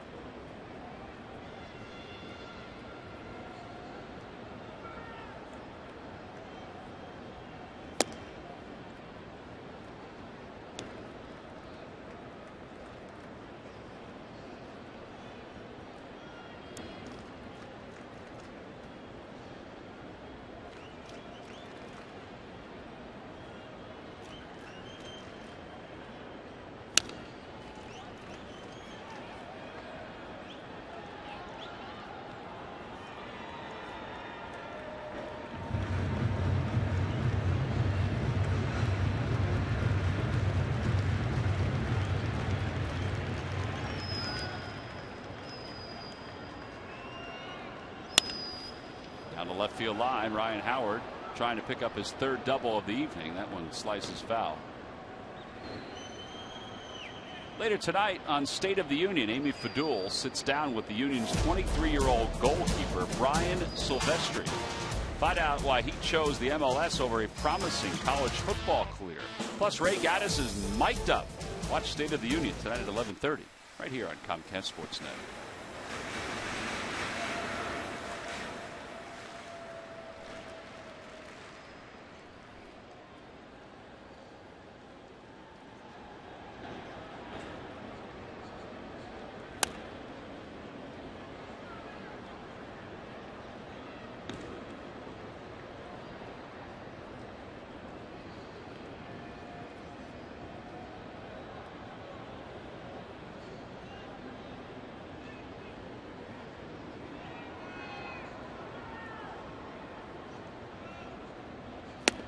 waves at the next pitch, and he is struck out.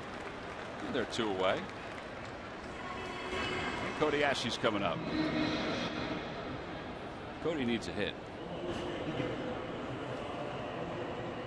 That he does. Line job to right, missile to first, pop up to center.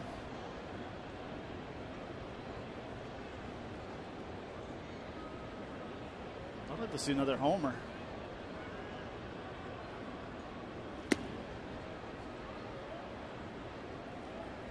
Said last night he took the Jeff Francoeur approach. Attack the first pitch. It says versus Ramos you have to, because he likes to throw that first pitch fastball. Then he's got the Bugs Bunny changeup.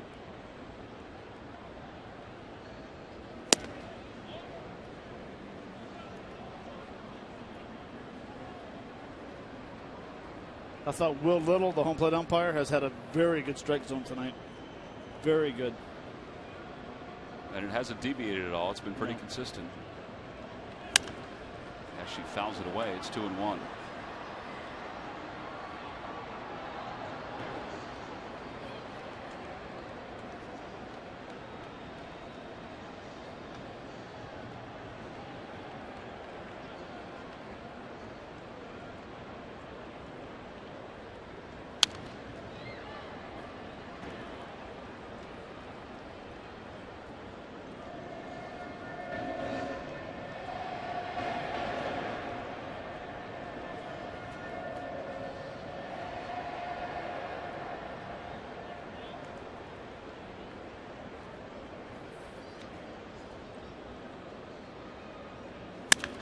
Ground ball, base hit it to right center field.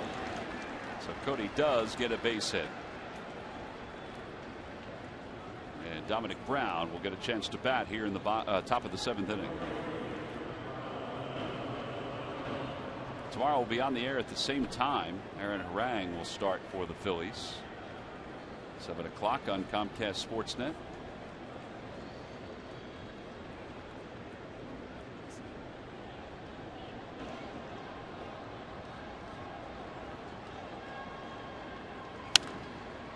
Hits one over the screen behind home plate. 0-1.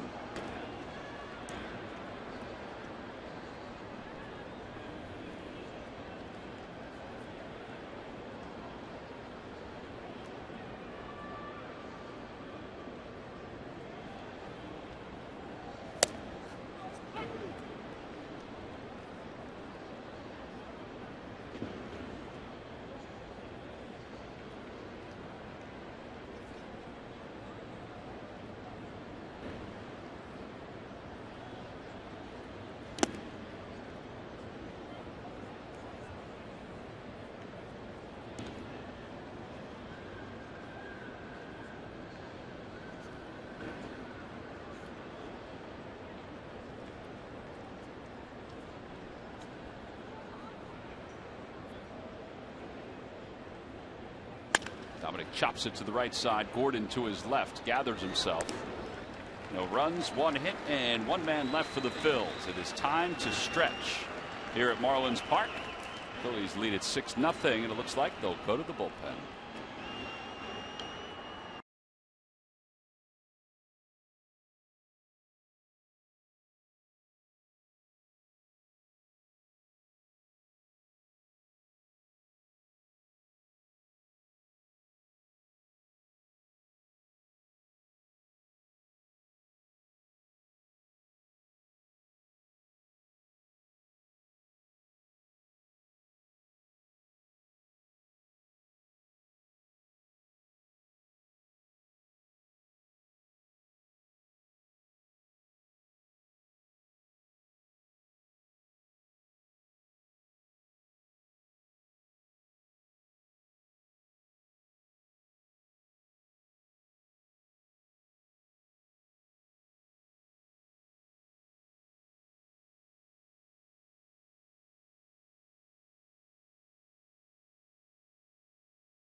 And we'll go to their bullpen here in the bottom of the 7th inning.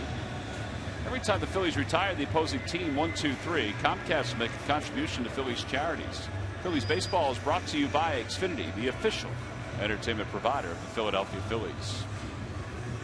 Jared Eichhoff went 6 scoreless innings tonight, his major league debut. Also got his first major league hit. It was a 2-run single. And now he's hoping the bullpen can get the last 9 outs. Jenmar Gomez 1-3, an ERA of 2.75, got hit around in his last outing. So he's anxious to get back on the mound. Dietrich greets him by whacking one to deep right field. It is done. Into the Marlins bullpen. It's a 6-1 ball game.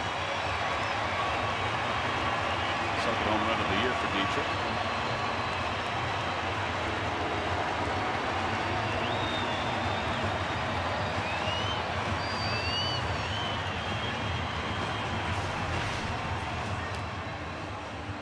Two-seamer right down the middle of the plate. When he gets in trouble, that's where his sinker kind of gets flat, stays in the middle of the plate.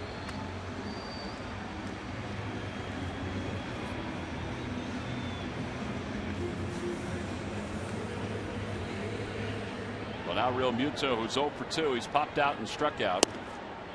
Sinker down low, 1-0.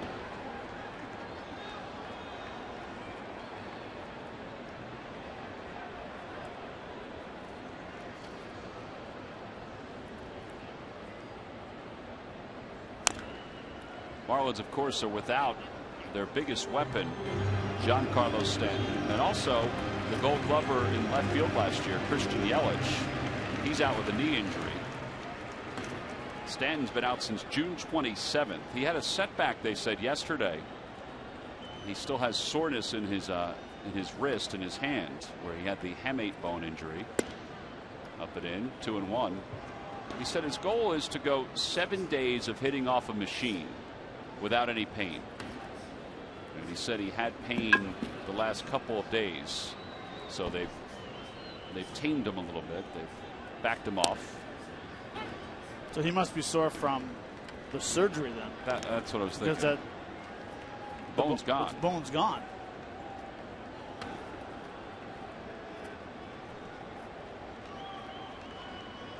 Two balls, 2 strikes. The Marlins were hoping at this point they would have him back, but they're not going anywhere. 50-71, 14.5 games behind the Mets. So, and you hear this around baseball with a lot of teams, they're out of the race. They'll be cautious about it, just like the Phillies said with Maikel Franco. 2 balls, 2 strikes. Swing and a miss. He got him with a sinker. And there's one away.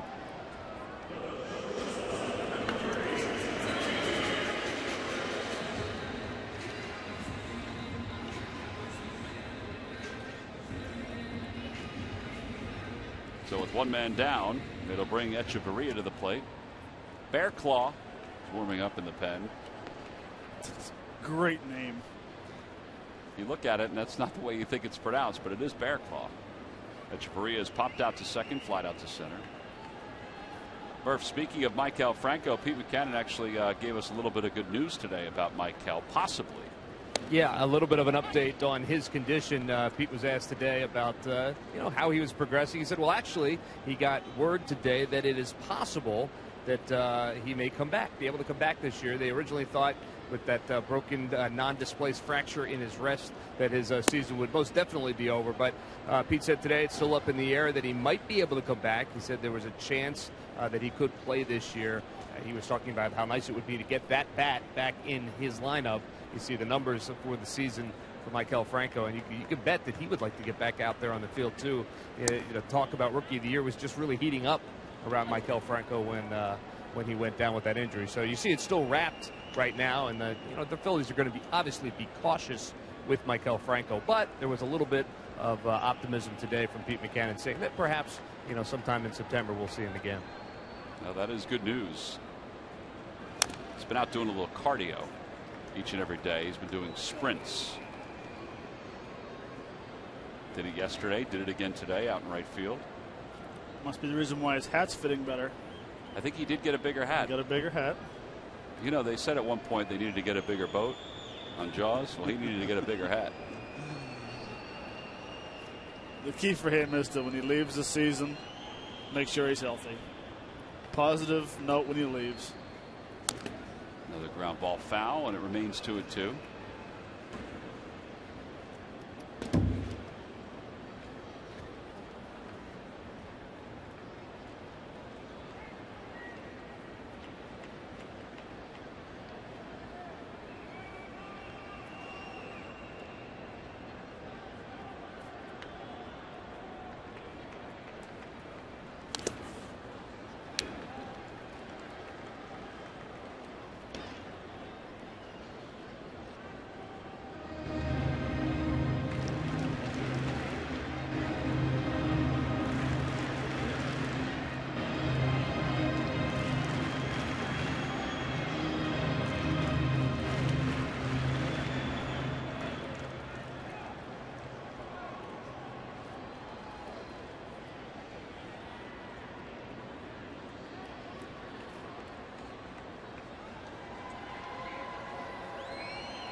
Same foul ball on the last 3 pitches.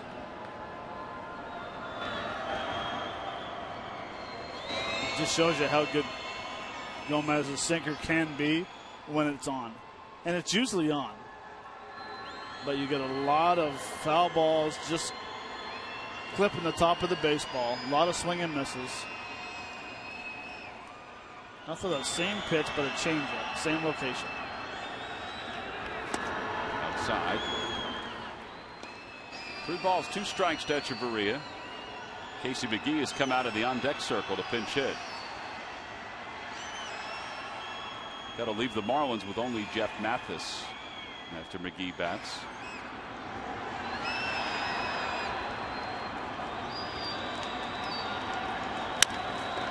Chopper out to short, charging is Galvis. He's got to hurry. Does. 2 outs. And that'll bring McGee to the plate. Well, the Phillies take on the San Diego Padres on Friday, August 28th. It'll be the Goya Latino Family Celebration Night. Enjoy the foods, music, and dancing of this annual event. Take part in a special live auction inside the first base gate. Proceeds benefiting Concilio in their efforts to provide social services in the Philadelphia Latino community. Order your tickets for the final weekend in August by going to Phillies.com.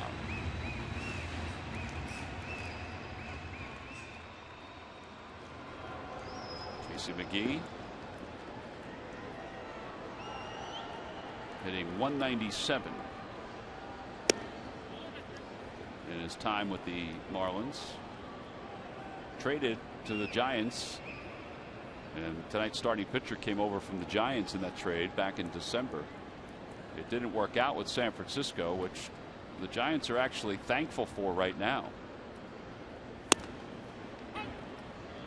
The reason they're thankful for it is because they would never have found out what Matt Duffy is if McGee didn't struggle. They didn't put Matt Duffy over at third base. Duffy is now a Rookie of the Year candidate.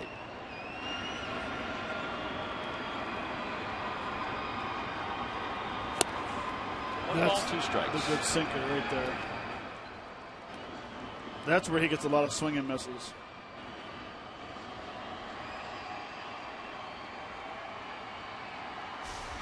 And watch the movement. The barrel swings right over top of it. It's a tremendous pitch when it's on. That one, not so much. So at a Major League scoreboard, the Mets have jumped out to a 7-1 lead. Yoenis Cespedes hit a grand slam. That game's at the top of the second.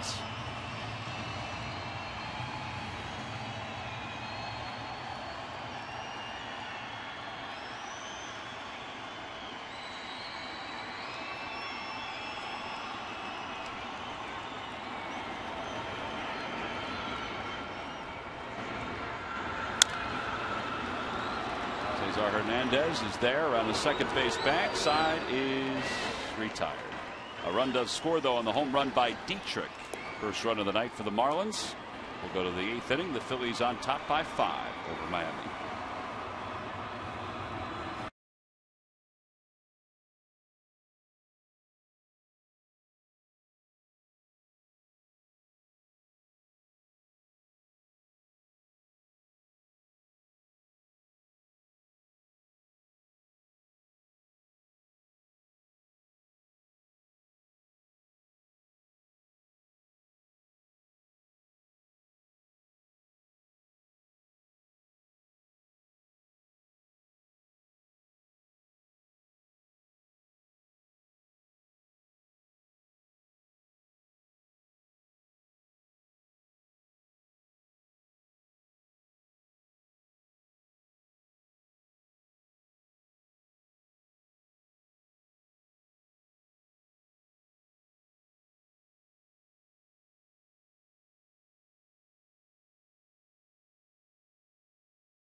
you by Nissan. Choose Nissan today for great offers on our most exciting lineup ever. Shop Nissan.com. By WB Mason. You can't go wrong when you buy right and buy the Quality Plus Sports stores. Go further. Phillies up 6-1. We move to the top of the 8th inning. And it's time now for our Hyundai defensive play of the game. This was a big play in tonight's ball game. You're right, it was. It was back in the 4th inning. Ozuna gets the breaking ball, drives it deep, and hard off that wall in left field. But Cody actually comes up, makes a strong throw to Freddie Galvis, and makes a high throw to home. But Cameron Rupp, the athlete he is, comes down in time and makes a very nice tag on board, trying to score from first base. So that's your defensive play of the game, brought to you by your local Hyundai dealers. Kyle Bearclaw will be the new pitcher. Bearclaw. 6th ball game. 7 strikeouts in 5 2/3.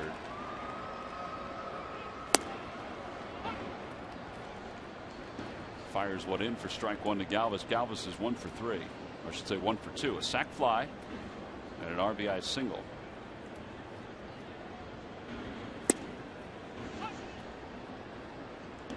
Kyle Bearclaw. Fastball 97-98. And you just saw the slider anywhere between 83 and 85.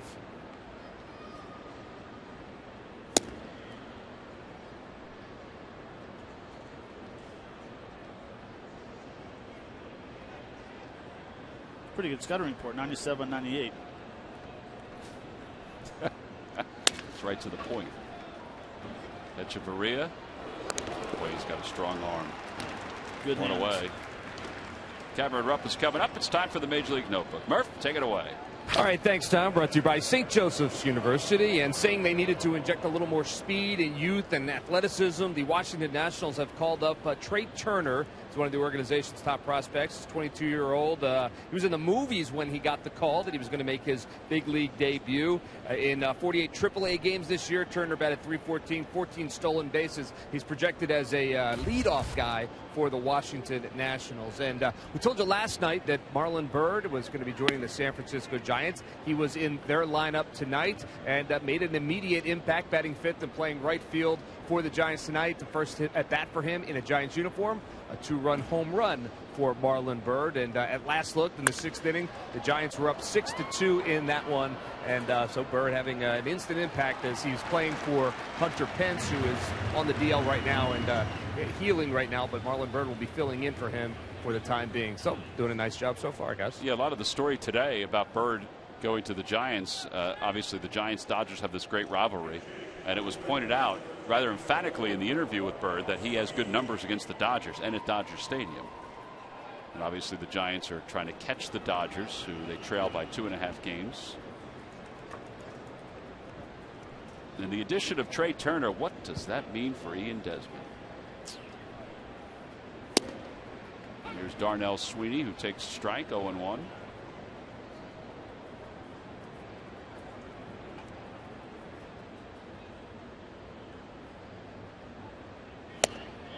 Darnell popped out his first time up last night with the Phils. It was caught by D. Gordon. We mentioned that Gordon smiled as he made the catch. Asked Darnell about that today. He said, well, we're very close friends.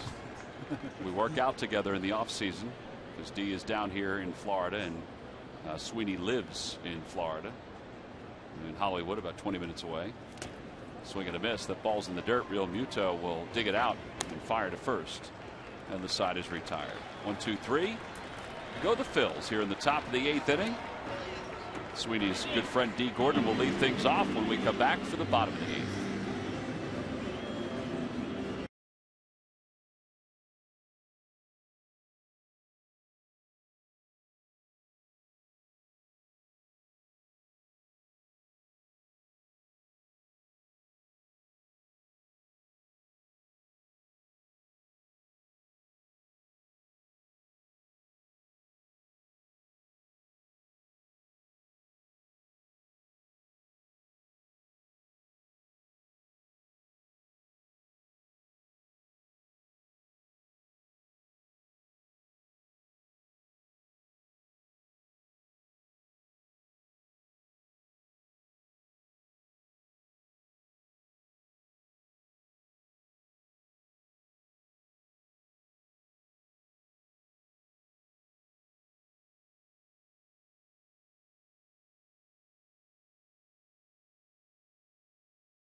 Sponsored by ShopRite. For fans 14 and under, they'll be given out as the Phils wrap up their series with the San Diego Padres.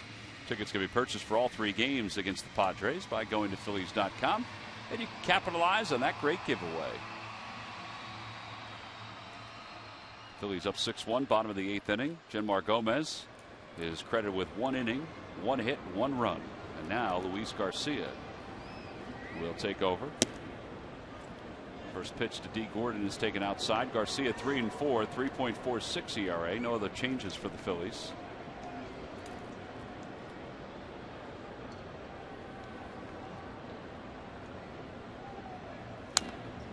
Back to the screen. 1 ball, 1 strike.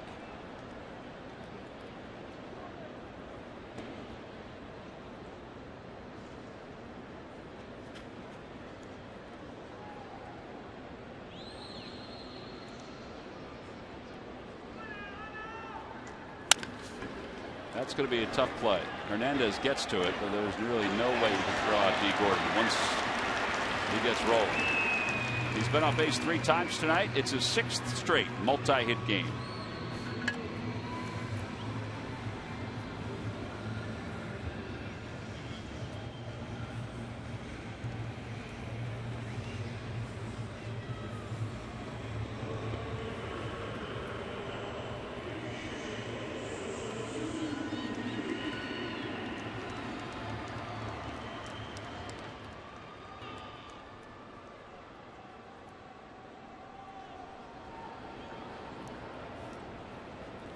Ichiro, an infield hit his last time up. He's 1 for 3. I mean, he had 1 foot almost out of the box when he made contact.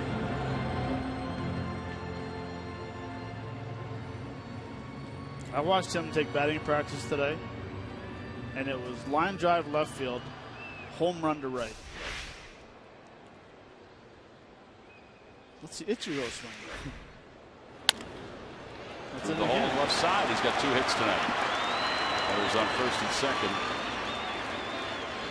So during batting practice, he hits a line drive to left field. He'll snap hook one up the second deck. Then he'll do this again in batting practice, the exact same swing. Line drive to left fielder trying to hit that 5 hole. And he does it on purpose. He was so consistent hitting on line drive to left, home run, line drive, home run.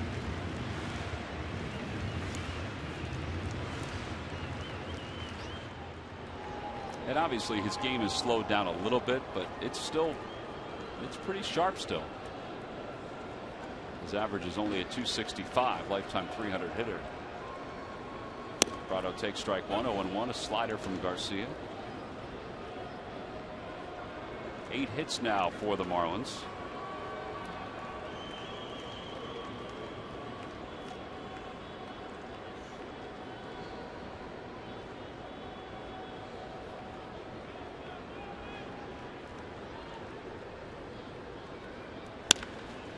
Might be 2. Prado does not run all that well. They get at least 1 and able to turn the double play. Over to third base goes Gordon. Fielder's choice. And runners on first and third.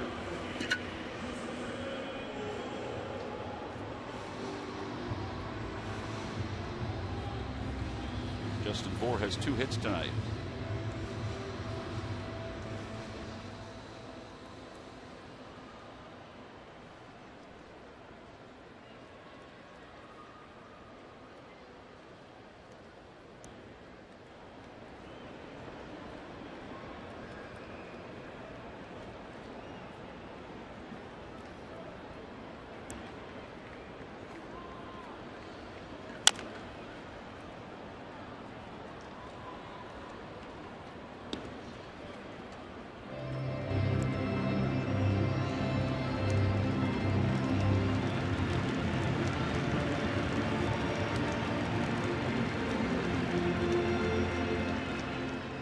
Be interesting to see if this is a non-save situation tonight. If Giles comes in to get an inning work, that could be 2 right there. It will be 2 as long as his throw is comfortable. A 4-6-3 double play. Well, there have been some occasions tonight where the Phillies pitchers have worked around some trouble. That was certainly the case here in the 8th inning.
Know how charitable they can be. Groups of 25 or more are eligible for fundraising opportunities that benefit their designated cause. It's a great way to raise funds and awareness. Learn more at Phillies.com/group tickets. We go to the top of the 9th inning. Cesar Hernandez will lead it off. Hernandez is 0 for 4 in this ball game. And it's 0-1. Nice inning by Luis Garcia. 9 pitches, 8 strikes. Out towards short on one hop. And there's one away. And it does look like Pete Buchanan is trying to get his guys some work, because Giles is now firing in the bullpen, even though this is not a save situation.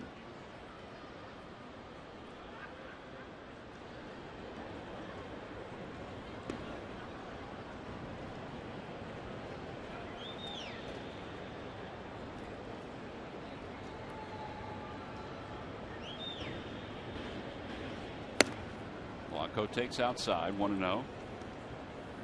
Andres is 1 for 4 tonight. He's grounded out his last 2 times up. Doubled back in the 4th.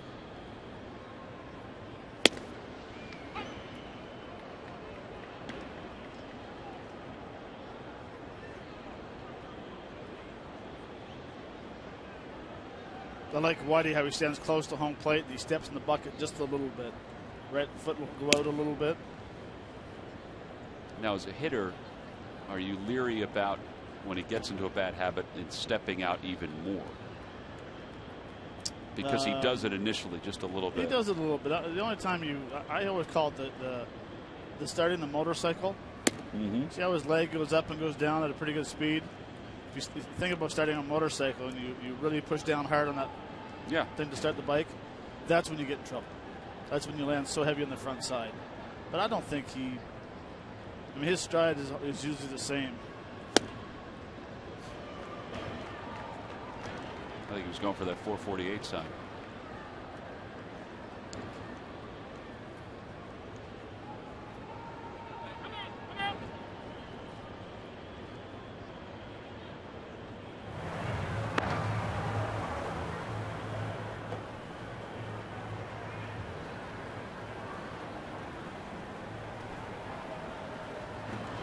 Pretty easy night for Rod Nichols. And ball 4, Andres Blanco with a 1-out walk. And Odubel Herrera 2 for 4 with a couple of runs scored and an RBI.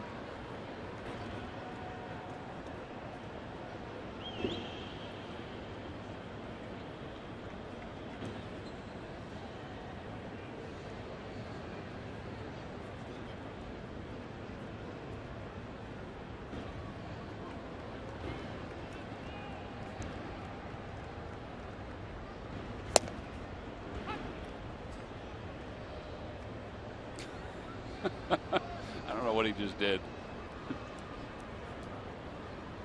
I don't think he agreed with the call, but he took his index finger and bounced it up and down once.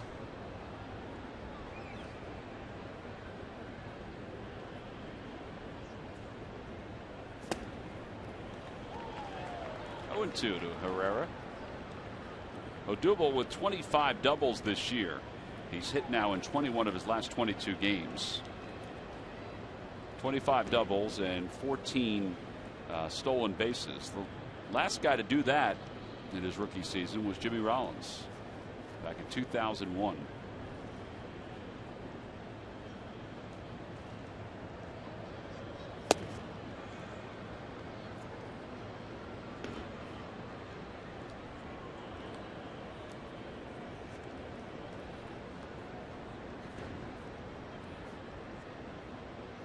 Brian Howard, who had 2 doubles tonight, waits on the on deck circle.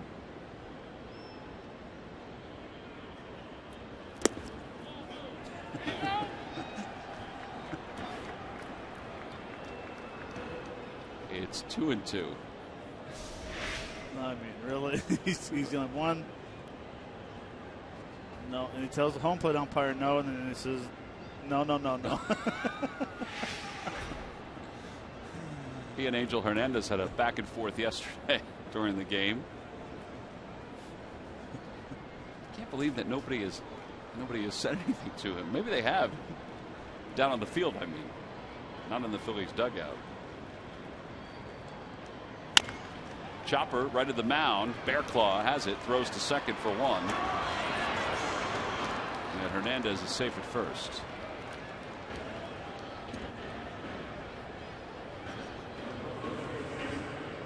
1-6 on the put out at second base.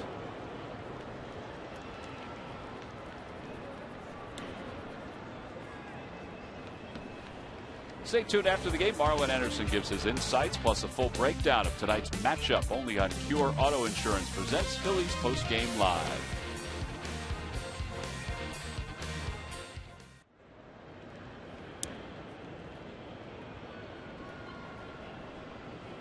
Well, 2 away. Howard's up. Howard has 2 doubles tonight, an RBI and a run scored. Fastball way outside, 1 ball, no strikes. Phil's trying to finish off this ball game. They have 3 outs to get. It would move them to within 2 games of the Marlins, who are in 4th place. It's also a night where they've cooled off the Marlins from an offensive standpoint. Marlins last 5 games, 37 runs. That means they're averaging over 7 runs per game coming into tonight's game. Jared Eickhoff made the start for the Phils. 6 scoreless innings. Howard fouls it toward the upper deck, where no one will ever see it again. And it's 2 balls and 1 strike. They'll step into the next sellout. You know, we have to do the round table tonight on radio. Yes. Me and Murph. That's fun. Well, we're doing the round table. You should go up and get that ball, and we'll do play-by-play of it. You saw how I played golf today? Yeah. No chance. 2-1. Out toward left field. That's pretty well hit. Dietrich going back on the run. He's not going to get it. It's off the wall. Odubel's around third, heading for home. Ryan Howard has 3 doubles tonight. An RBI, 2-base hit for the 2nd time, and it's now a 7-1 ball game. Big pieces making a bid for some more playing time. He is, and I absolutely love watching Ryan Howard hit a ball like that. He just drives it to left field. Still has that good, powerful swing.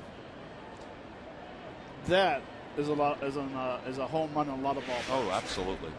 Probably every ballpark. That's straightaway center, 344. Well, he's hit 3 balls tonight. All 3 you could term. Well, 2 of the 3 would be home runs at most ballparks. The one to right center field, and that one. The first double, that was down the line. I don't know, it could have been out of some. Williamsport.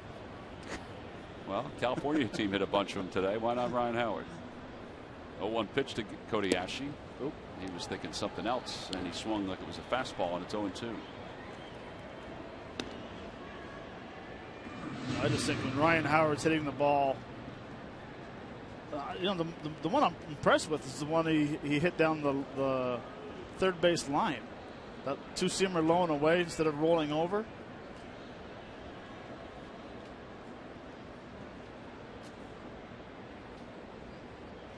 Swing and a miss, and Ashley strikes out. Phillies, though, tack on another one. Ryan Howard with his third double of the night.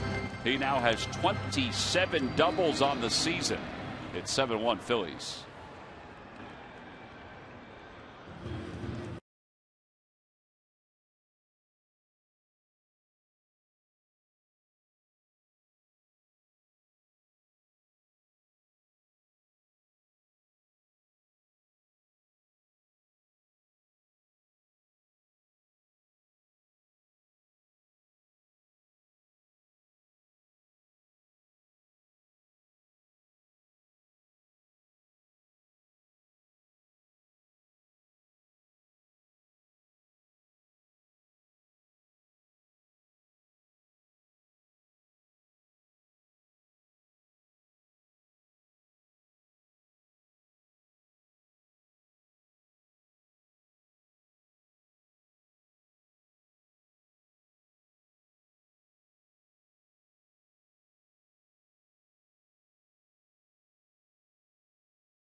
The game, you know, when a starting pitcher makes his major league debut, we're not necessarily going to talk about his offense, but what about Jared Eichhoff? Absolutely, love to talk about this. Comes up 2 out, 2 RBI knock.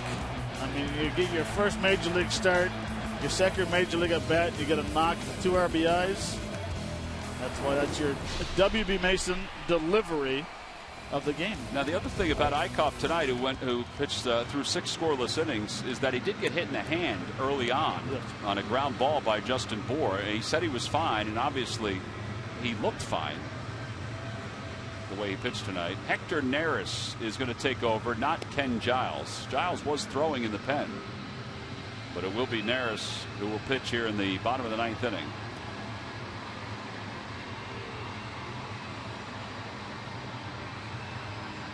So as he finishes up his warm-up tosses, he will face Marcell Ozuna, Derek Dietrich, and JT Realmuto. Only one guy on the bench for the Marlins, and that's their backup catcher, Jeff Mathis. They've used everybody else.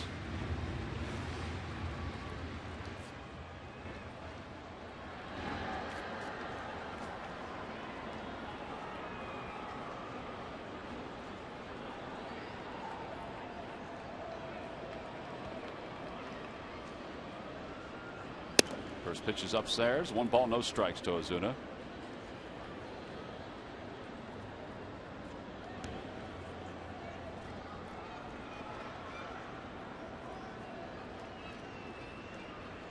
Fastball, and it's 1 ball, 1 strike.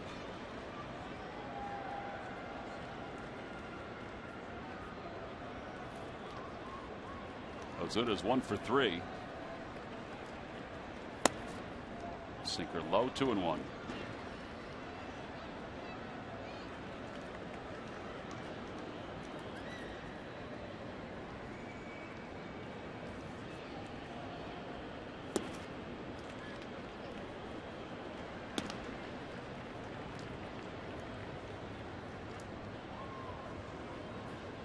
There's Derek Dietrich. He's accounted for the only run for the Marlins tonight.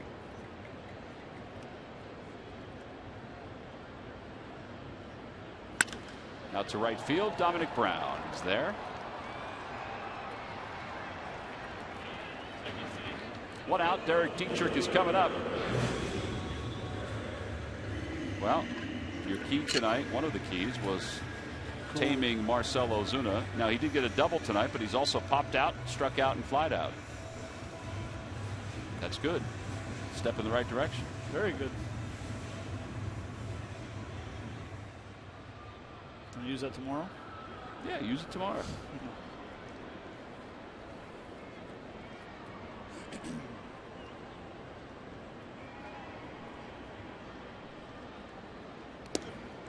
That was a little short of home plate. 1 ball, no strikes. Aaron Harang will start tomorrow for the Phils. Justin Nicolino will start for the Marlins.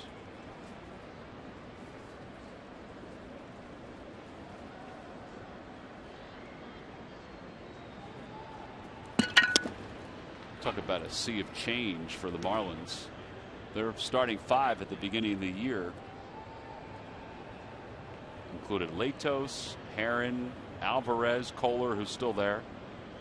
Fernandez was still on the disabled list, but they knew he would come back. It's totally different now here in the month of August. Latos is in LA.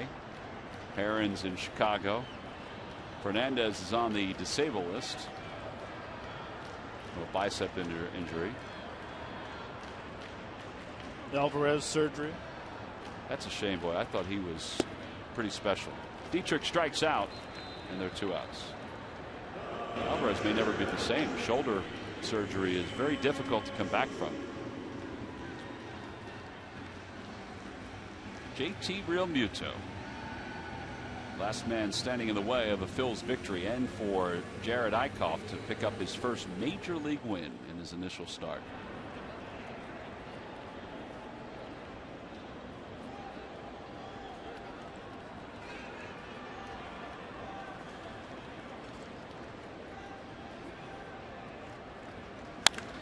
Out to left field, Kobayashi is there, and he makes the catch, and what a night it's been for the Phils. They win it 7-1, and Jared